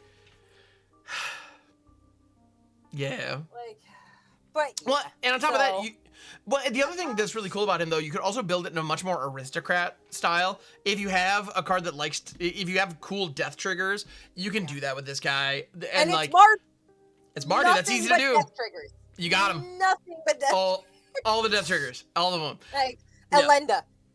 Yep. Asa. Yep. Now all of the vetoes. Every veto. Yeah.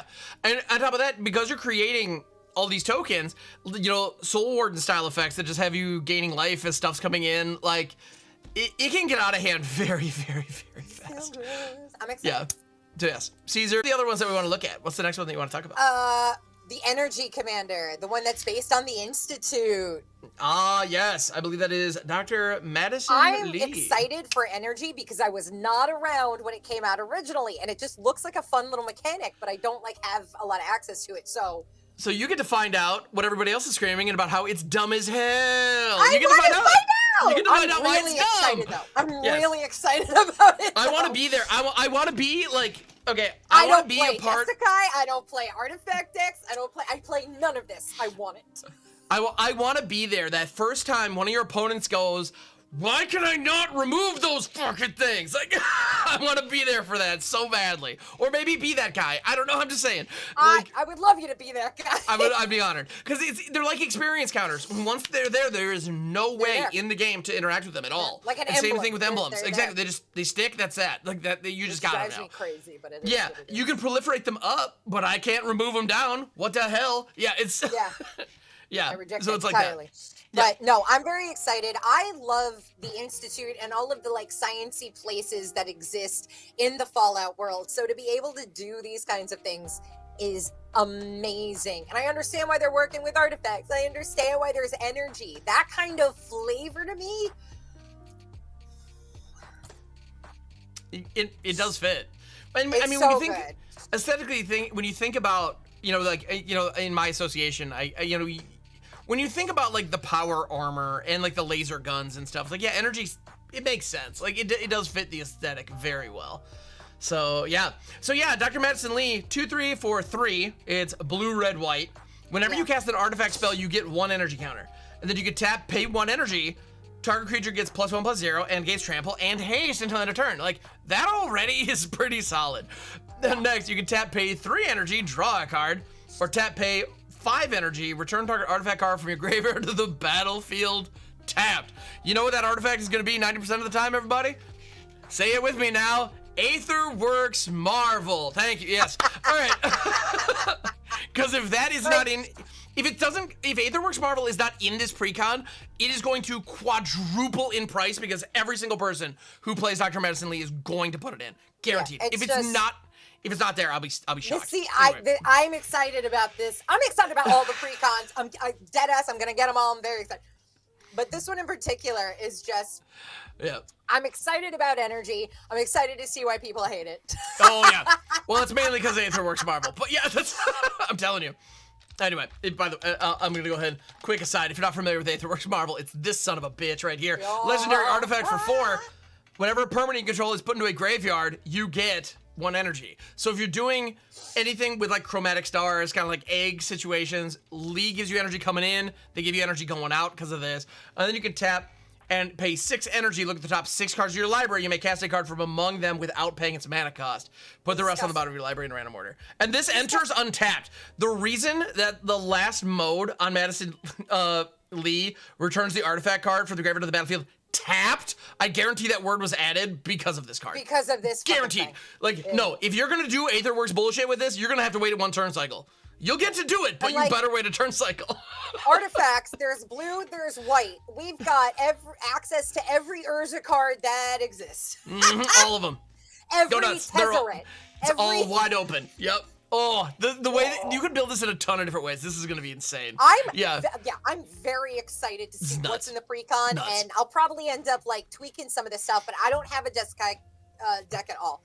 I wanted to build Hinata, but I tried to build things on Arena first. I could not get into the flow. Like the mechanic was just not clicking for me, so I ended up not doing it. But Hinata's a tricky one. With Hinata, you need to like, as you're playing this card, like it challenged you. Honestly, this is one of those cards like conceptually, this card is like theoretical physics. I can understand conceptually how it works, but you're gonna make me do the math? No, thank you. Like it was more difficult than I realized, but it is also a CEDH commander because of people that get it. Holy shit! Have you ever I would love to pull off a crackle of power with this. I've gone up against it in Historic Brawl, and when you when you play against somebody who knows what they're doing with this, it like you're in the ring with Tyson. There's nothing you can do. It's silly. It's wild. Well played, I hate you.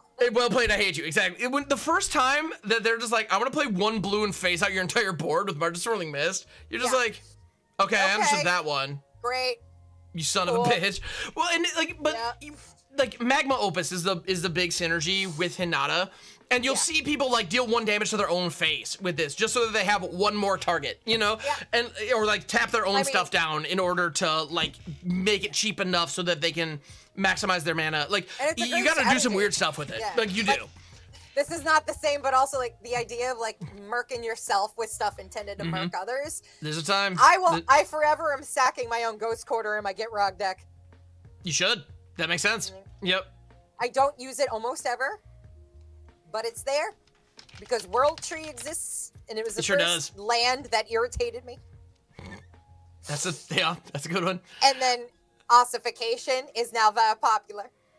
It sure is. We got land or enchantments that were reprinted in Eldraine.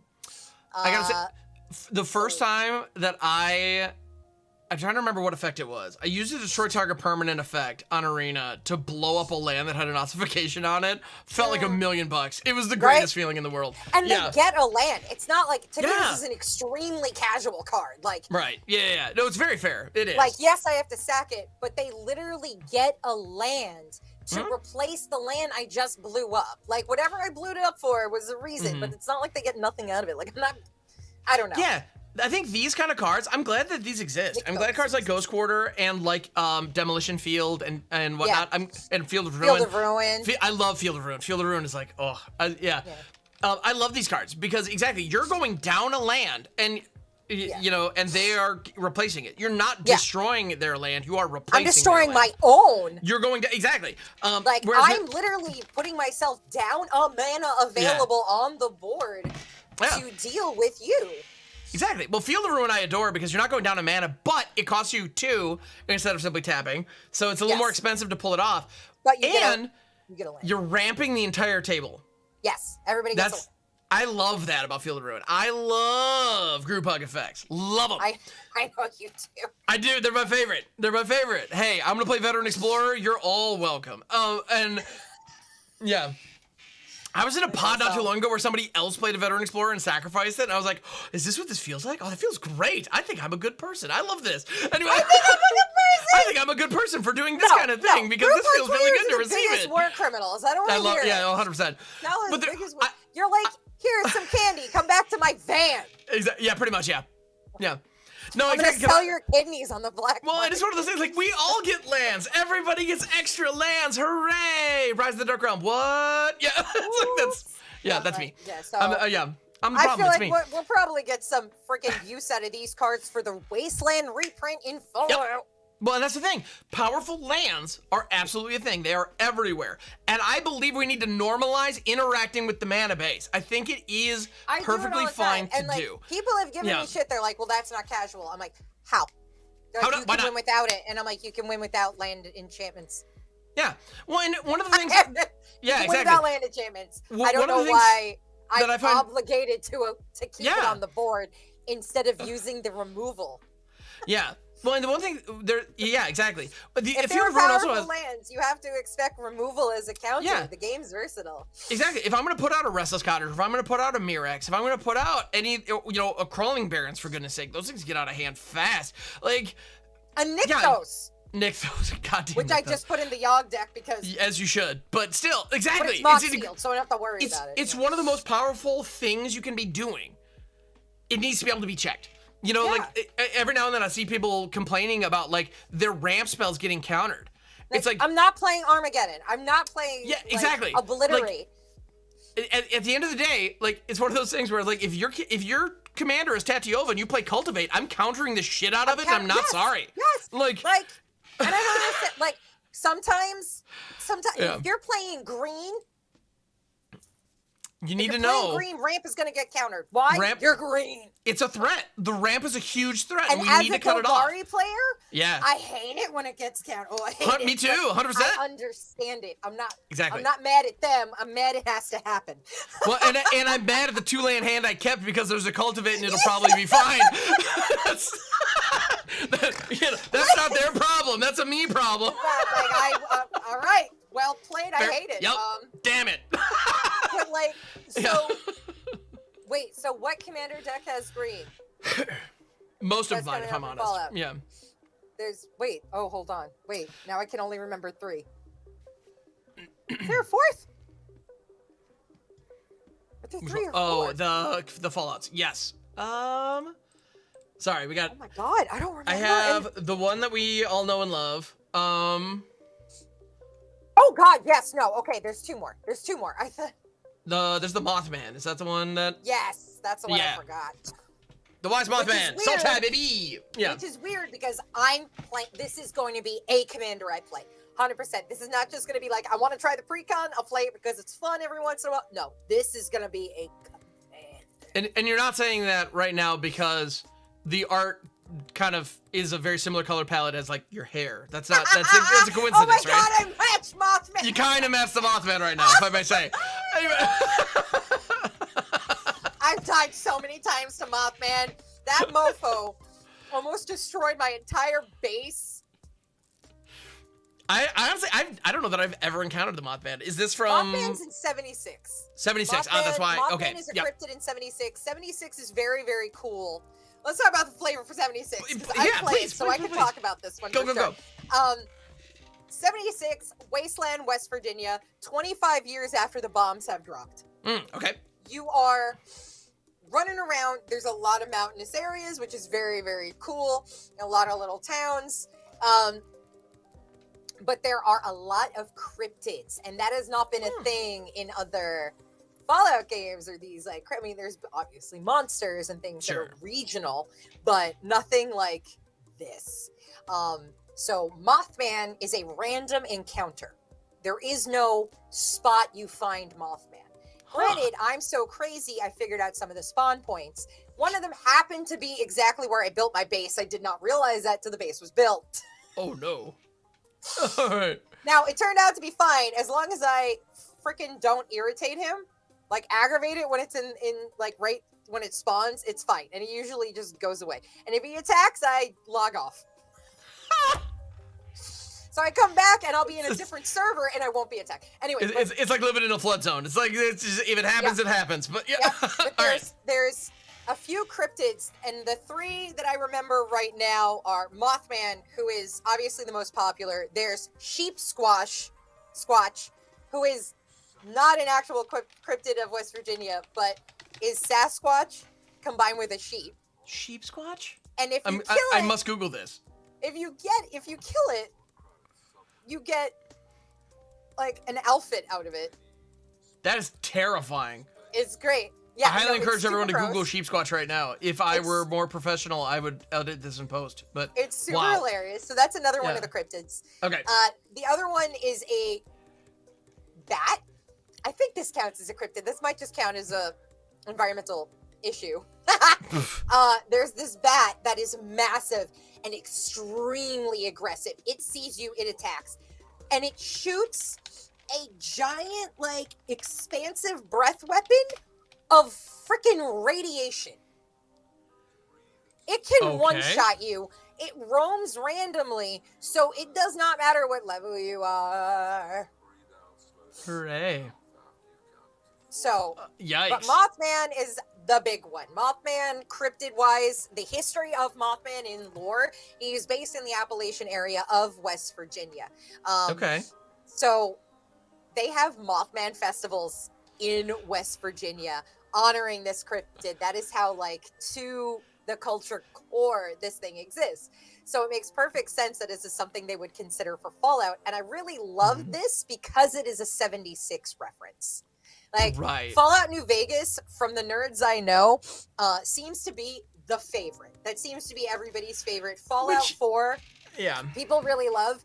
For the people who are like me and really enjoyed the base building, like, that was a new ad that was different from all the others. But it was cool. And that's why it's the worst thing ever, and nobody else likes it because it's different. Anyway, sorry, go ahead. Well, it was very divisive because some people just simply don't like that aspect. They don't like that part of survival games. But I came from like DayZ and H1Z1, rest in peace, and logged hundreds and hundreds of hours running around in a wasteland, killing zombies and building bases. Because sometimes that's how I need to mindlessly decompress. So it's kind of like that, except with Mothman. That's pretty cool. I can dig that. But Mothman's part of the story, but I have not gotten that far into 76 because I keep running around in a David S. Pumpkin suit and dying to ghouls. So cool. Yeah. I find it funny that New Vegas has like taken on kind of this, because you're right, I've seen a ton of people talking about how much they love New Vegas, which blows my mind because I played Fallout 3 I played all the way through Fallout 3, thoroughly enjoyed it. Like, great, cool. I think I get it. We're good. New Vegas came out, and I saw a ton of, like, lackluster reviews. I didn't touch it. And then it was months, if not like over a year since it came out. I found it was like on sale on Steam for like $10. And I was like, screw it. Let's give it a try. And I thought it was buggy as hell and kind of lame. Yeah. Like, so I'm blown away that it has this cultural, like the writing was decent. The story, the narration was interesting. The different, like the voice actors all did a good job. The setting was dynamic and kind of interesting. Like, I understand that, but the game had a ton of bugs in it, and I remember feeling like this is a pale imitation of that thing I liked. Yeah, You know, okay. I was very unimpressed with the overall experience. So I'm shocked that it has the kind of the I don't know, the real estate and the zeitgeist that it has. I think part of it was the actual story of it. I'm is sure very good. it had to be. Yeah, Mr. it House had is to be. a psychopath. He has a card. Mr. House has a card. Mr. House has a card. Yes. But yeah, I'm really excited for frickin' Mothman Commander deck. Yeah, no, the this fact is that dope. he has an ETB for the rad counters, which is a new mechanic, and it looks fun. It doesn't look like crappy. It looks fun. The fact that there is a mill, and you could put it on up to X target creatures. The 1/1 counters on X target creatures, not just a creature. Yeah. Like, that's cool to me. This kind of stuff is very, very fun for me. Well, it definitely it's fits. self-mill. Yeah, you're doing Also. self-mill stuff, which actually matches Now, with a granted, lot of the if Ixalan stuff. I've seen, but, anybody yeah. is mill, because it's one or more non-land creatures are milled, not just Here, yours. yeah. Anybody at the table. So we're looking at a Sultai mill deck. Be prepared for Muldrotha to move into this in the 99 so hard, and don't be 100%. surprised to see this in every Muldrotha deck. Yeah, exactly. I think those two get together so well, and yeah, exactly. Yeah, and we're like, X's the this number is of gonna be a non-land cards very milled this fun. way. Yeah, that's silly. Yeah, I'm excited to get freaking mill in a pre-con. I shouldn't be, but I am. I think we need to normalize mill. I think mill's beautiful. I love it when people get upset about mill because it's just like, I don't fully understand it, to be honest, because it's like mill players have a much higher bar to clear than everybody else. Yeah, especially in Commander. Oh my goodness. Like when I don't have access, I can't play. I mean, Like, if I'm being milled to the point that I can't actually play the game, I'm like, I don't. Then I hate I know, it. Otherwise, I know it feels bad because it attacks you on an axis you're not ready for in many situations. Like, I get that. Like, it's hitting me in a way that I'm not ready for. It's the same reason why Poison gets so much hate. That and Infect is dumb, but you can't do anything about it. It's just like, yeah, some of the early Infect cards are just not balanced even remotely, so that's that doesn't help. But anyway, I like Toxic first, but oh, Toxic over Infect 100% of the time. Yeah. But anyway, yeah. So this is gonna be gross. It's gonna be gross. Mothman, everybody. Sultai We have one more Commander. We have one more, and we all know who this is. This and is honestly, everybody lost their collective minds over. Yeah, of all the cards that when I got previewed, this is the one everybody, you could just hear the yeah, it's dog meat. Of course, it's dog meat. The best boy. The best boy. This is one of those characters that, if I'm not mistaken, dog meat was in the original Fallout's way back on DOS or Windows 95 or whatever. And they the hell brought those him back were. for 4. And they brought it. Well, if dog meat was in 3 as well. Yeah. Oh, he was in 3. Oh, I'm part of your dog meat. Oh yeah. This guy rules. Yeah. Yep. And they brought him back for 4 after New Vegas. Yep. If he's in 76, I haven't found him yet. I'd be shocked if I he's don't not. remember. Shocked. I honestly don't remember.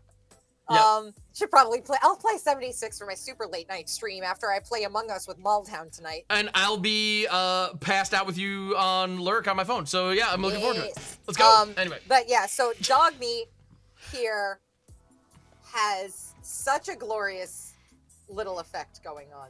Yep. So yeah, we're in Naya, as dogs often are. The flavor for his thing is so beautiful to me. It's auras and equipment that we're throwing on the dog, who carries all the stuff that we run around like a kleptomaniac collecting and have no use for.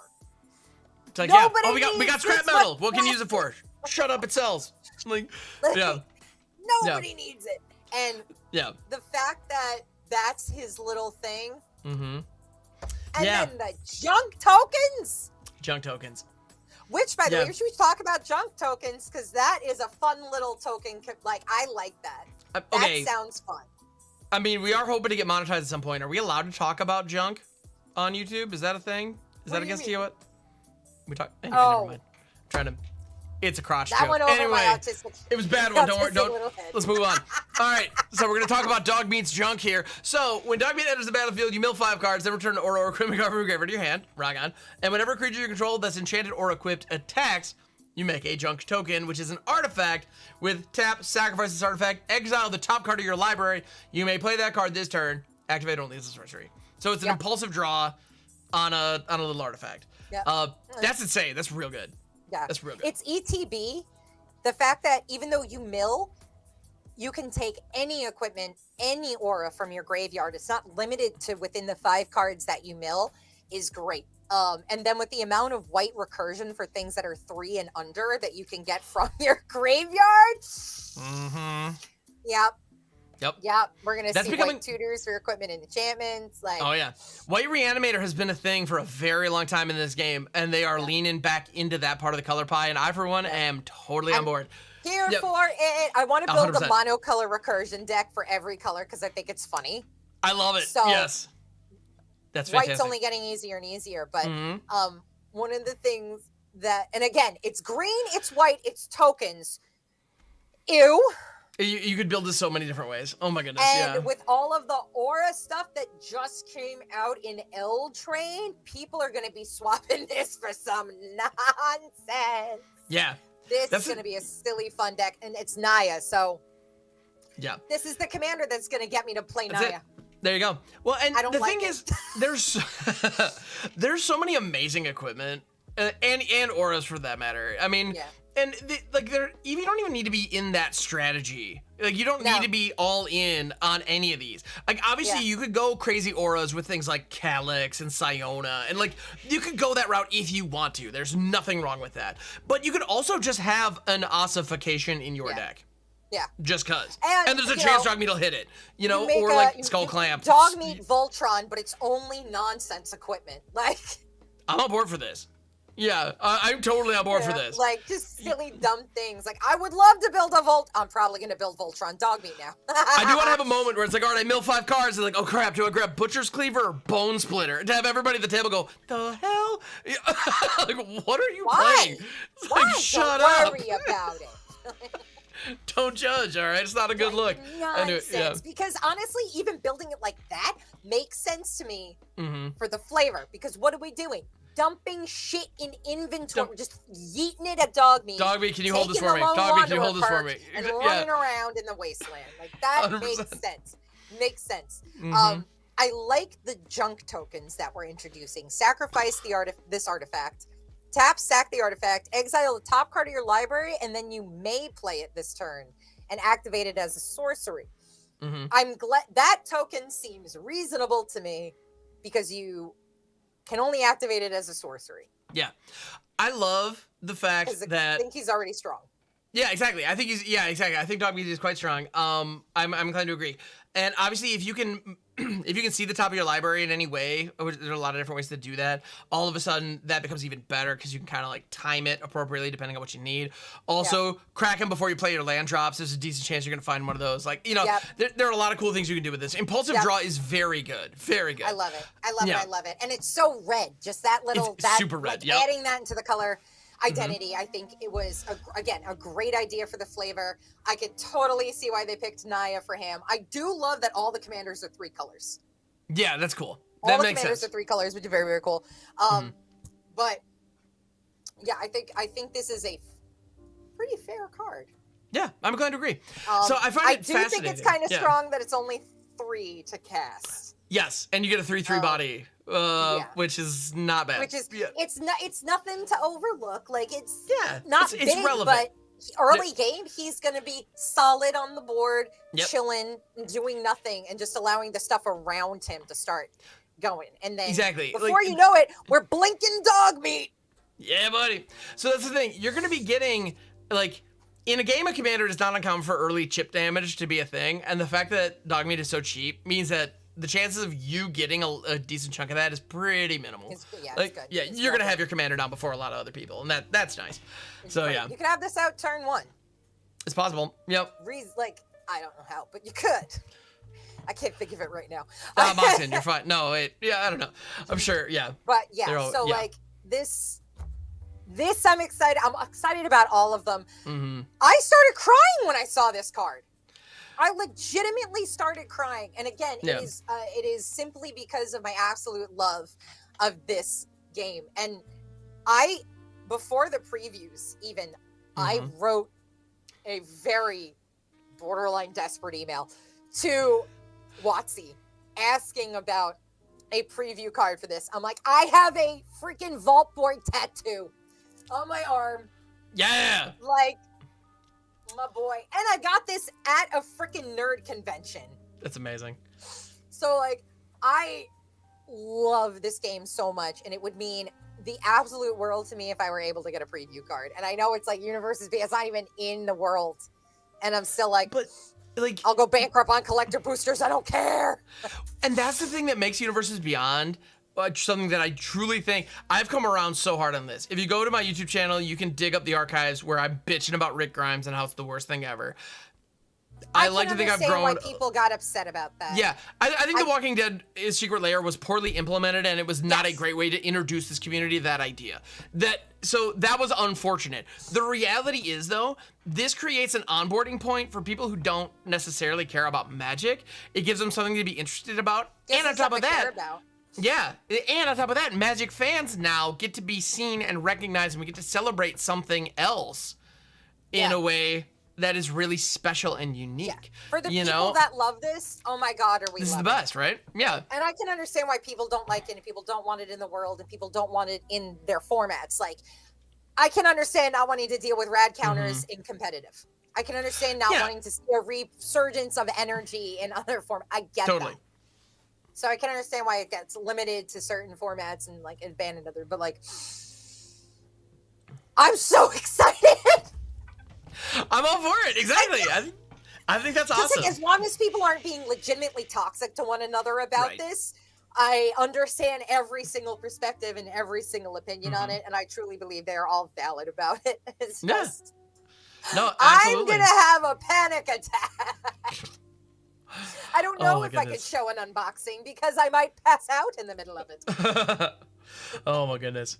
No, and it's funny too because it's very clear. One of the things that I think is great about the way they're handling Universes Beyond right now is they're designing from the top down. They're taking the property in mind and then creating the cards. And they're understanding the environment, the world, and the stories, which to me is important. And that's one of the things I love it. They are embracing the story of these universes the same way they would if they had written it themselves. 100%. Yes, they are respecting the source material in such a wonderful way. And on top of that, they're also showing, hey, by the way, everybody, our designers are all gamers too. Like, Over Encumbered is the one that comes to my mind. It's so good. It's so good. They made an aura called and I Over love Encumbered. That card, which is going to be hilarious on Dog Meat. Exactly. It's the flavor. It's perfect, right? It right? doesn't matter what it does. Flavor-wise, don't care. Let's go. Probably going to be in the pre-con. I would expect that. I'm sure I would be surprised if this is not the Dog Meat pre-con. But like, what I think one of the things that we don't celebrate enough out loud is how much care and thought WotC puts into adding flavor into mechanics. Oh my goodness. Like, yeah, absolutely. You know, what? Yeah.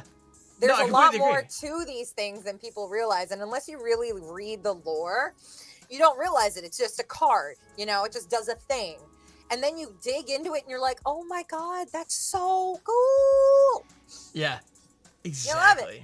I love it. Yeah. Yeah, so I'm stoked as hell for your UBs. I know, right? Also, new artifact type, bobbleheads. Oh my God, the bobbleheads. I forgot I wanted to talk about this. This one, I'm just excited for. We talked about it last week. I'm a big fan of 3-drop mana rocks, so guess who's coming in? Let's go. I don't even care that I have to pay 5 to draw 1 card because it's commander and I can only have 1. Oh, wait, no. They all have different names. All of the bobbleheads have different names. You can have all of them. How many bobbleheads are we talking? I think there's 5 that they released. I genuinely didn't know that. Bobbleheads in the energy commander deck? This is happening. Oh my god, oh my god, oh my god. Sorry, I'm having a panic attack You're because fine. I'm realizing that this is a thing. I haven't seen the other bobbleheads. I've only seen the one, unfortunately. Oh, and they're gonna be serialized? Of course they're gonna be serialized. I think those are only gonna be available in the collector booster. I'm sure they're only gonna be the collector boosters. I'm sure of it. But yeah. Anyone else having a panic attack? This is bobbleheads. They're here, everybody. I didn't know we needed this, but here it is. Yeah. Right? I didn't know I needed it until I saw it. But bobbleheads are one of my favorite, like, little things that happens in the world of Fallout, where for those who don't know, you run around the world and you incidentally find bobbleheads, and they all give you some sort of stat boost. Intelligence gives you a little intelligence boost, but it's permanent. It's a permanent boost. As long as you own the thing, it's there. For 76, they offer things where you can actually display your bobbleheads in your base. Yeah. People can visit each other's bases because it's a public thing. So you could go into someone else's base and see. You can't take it, but you can see all their bobbleheads. You can see all their stuff. It's pretty cool.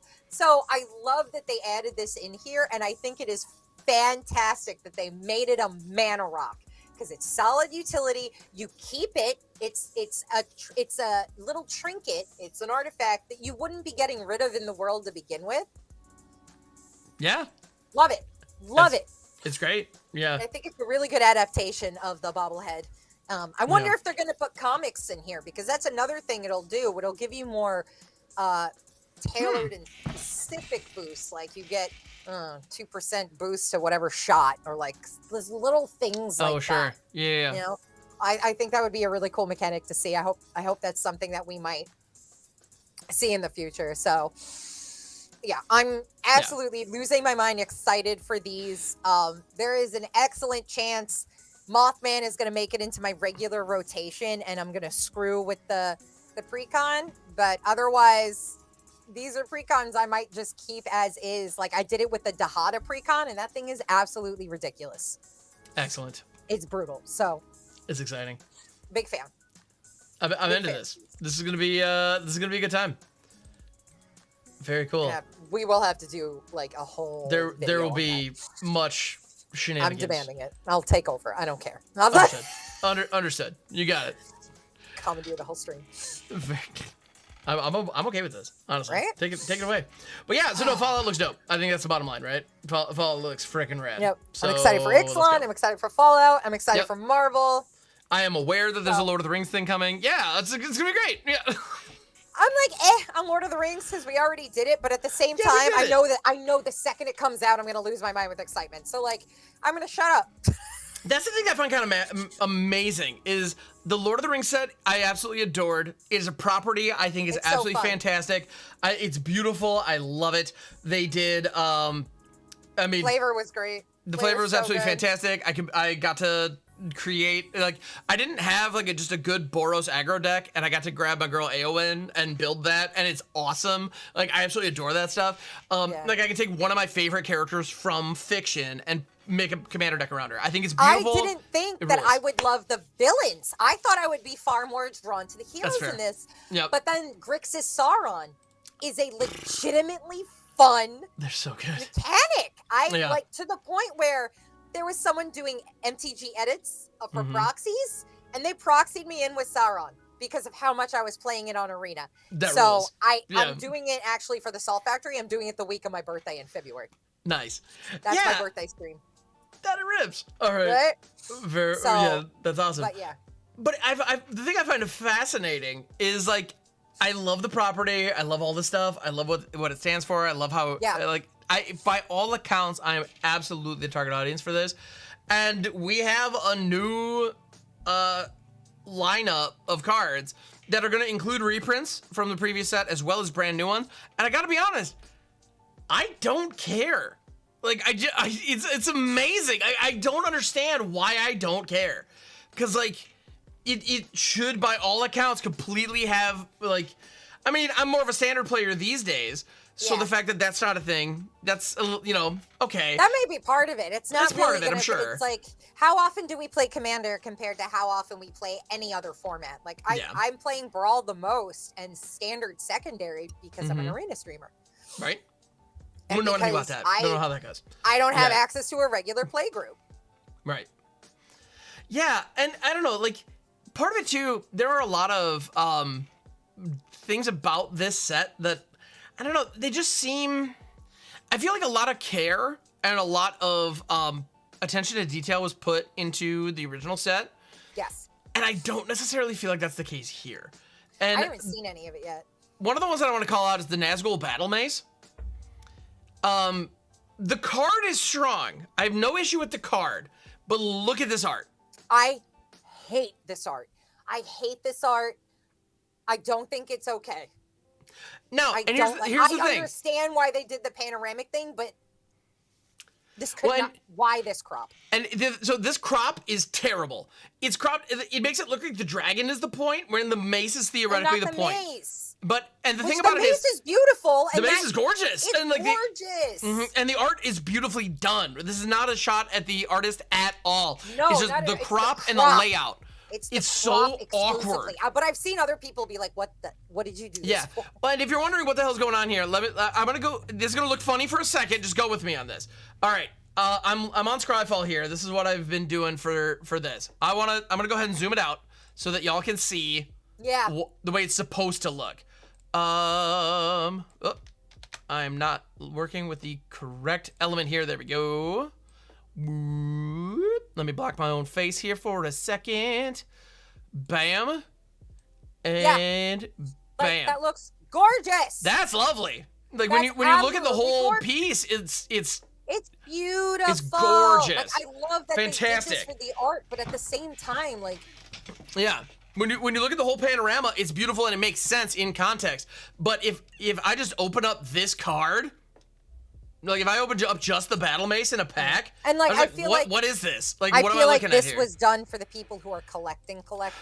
They're the people who are getting 2 copies of the card, one to play and one to reserve. And this would be like the style they reserved, and they would do the regular art to play.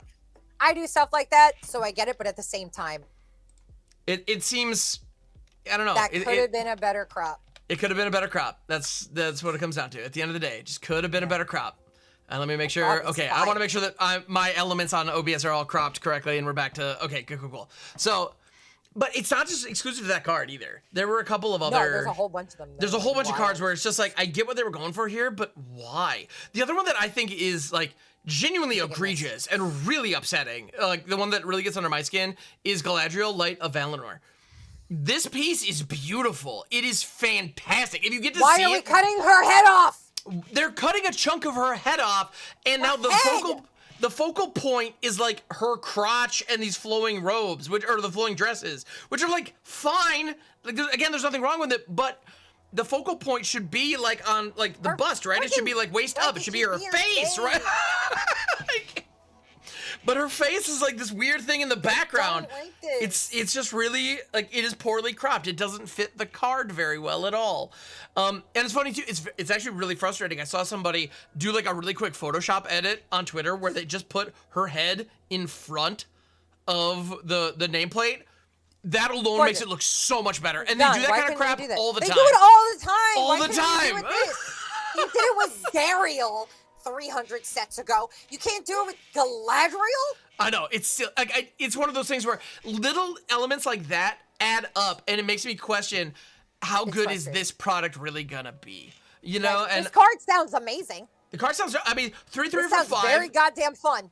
In Bant with Alliance, whenever another creature enters the battlefield under your control, choose one that hasn't been chosen this turn. You add 3 green That's mana. so much gross. Put a +1/+1 counter on each creature you control, scry 2, and then draw a card. This is great Gala bandage Greeters abilities. on crack, and it's Yeah, like great. this is gonna be a fun commander. This is gonna be 100%. great in a 99. Like this is gonna be just a solid piece. So like, Yeah, and could this you is gonna make be it nicer?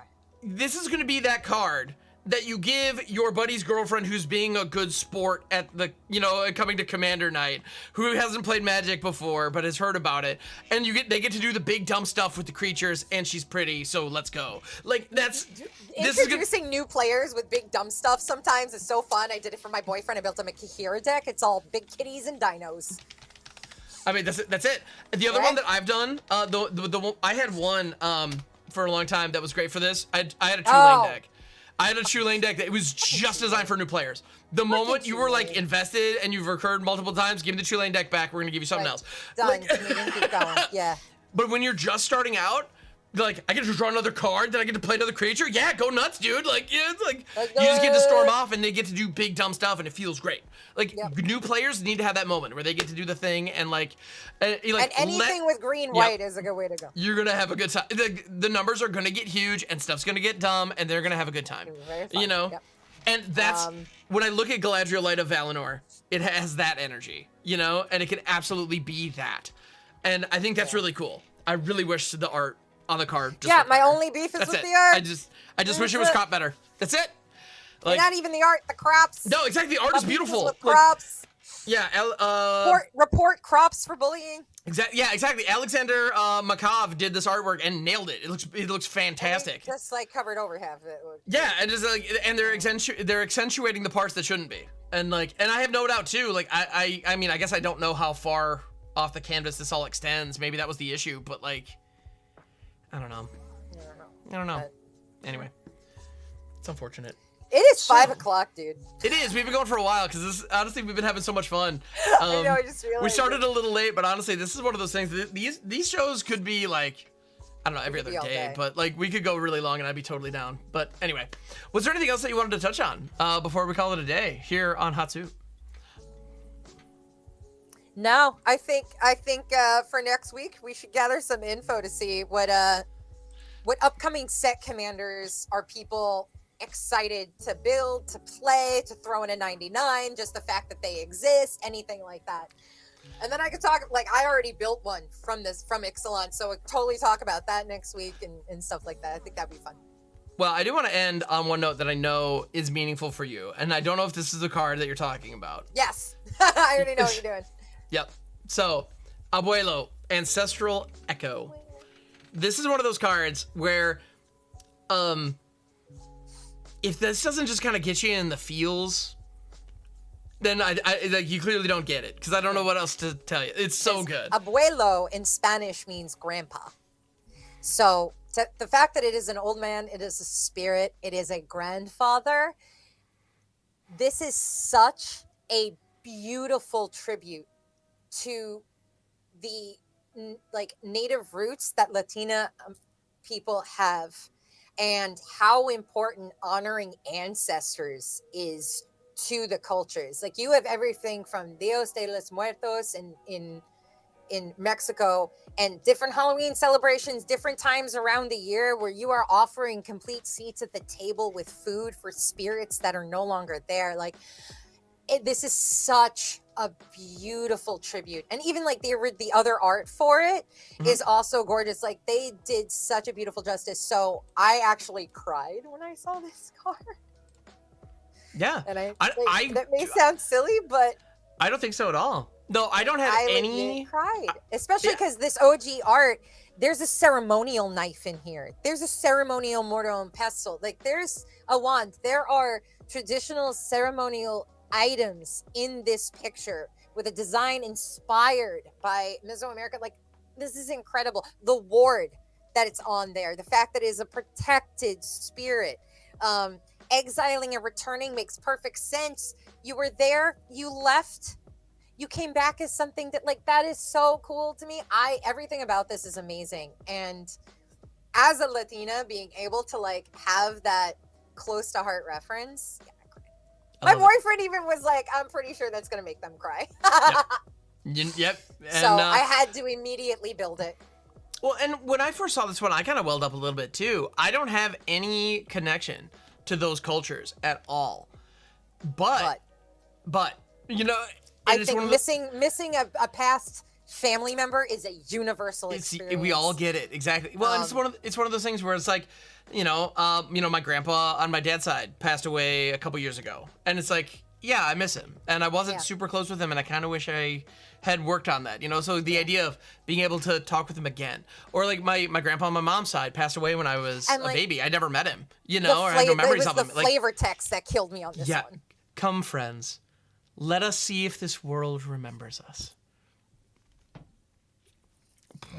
Oh, I'm actually tearing up. Oh, my feels. Oh, right in my feels. Oof. Like, it's great. This is beautiful. This is a I beautiful was very design. close with the Puerto Rican side of my family. I knew my great grandmother. My grandma. I was so close to my grandmother. She was like a second mother to me as a kid. So like when she passed away, Right. and then my grandfather passed away not long after. So it was just like this coming out. Loved it. Felt connected. And I want to give a shout out to a friend of mine, Virtue MTG, who is also Latina and did not know his grandfathers. So when this came out, he previewed this hit him too. So I actually spoke to him. We're gonna do Dueling Abuelos That's amazing. We're gonna do a Dueling Abuelos stream. And I know he's not gonna be a strong exile commander. There's so many good exile commanders. He's gonna be in the 99 of all of them, 100%. But for me personally, I built this for emotional reasons. It's wonderful. Oh, thank you for letting me talk about that. Of course. Are you kidding? Absolutely. No, I think these kinds of things, and it's one of those things too. It's funny when we're all fantasy enthusiasts in one way or another, right? We're all gamers. Yeah. We're familiar. The idea of we love other worlds. Yeah, and it's like, sure, we have ghosts and we have undead and all this stuff, and it's easy to think of like, oh, ghosts, they can't be hurt by non-magical attacks, and it's like, it's easy to think of it in that way, but it's like, if you're in a world where ghosts exist, why couldn't you talk to your ancestors? Why couldn't they still be here? Like, wow, like, and I love it. I love it. It's really common in any indigenous culture, now ingrained in Latina culture. Asian culture is you honor your ancestors, you invite them to the table, you leave space for them to exist, even if they've passed on. So yeah. That's beautiful. I love it. It's fantastic. It's fantastic. 10 out of 10, no notes. Yep. Same. All right. Very cool. Well, I believe we should probably be bringing this on in for a landing, everybody. Honestly, so, yes. I gotta go to the bathroom so bad. I believe it. We've been at this for a minute. So yes. But thank you everybody for stopping in and spending some time with us here on Hot Soup. We definitely appreciate it. If you haven't already, go ahead and click that sub button. It is totally free here on the tubes. Yep. We'd appreciate it very, very much. Also, feel free to reach out to us on Twitter or on our Discord server. Information for that is going to be available if it is not already. And yeah, we appreciate you, everybody. Glorious. Thank you. Thank you. All right. Thank you, guys. We'll be back in 2 weeks, and we'll be following up on what people are excited about when it comes to commanders. Heck whether yes. it's Ixalan, UB, anything we've seen. We want to know what you're looking forward to, what you want to build, etc. Absolutely. Please let us know. We're definitely interested. We want to hear. We're going to stream on time. Yep. Next time. Yes, we'll do our best. Whatever kind of silly nonsense you want to get up to with the new cards, please let us know. Let us know your jank. All right. Later, everybody. All right, y'all. Bye.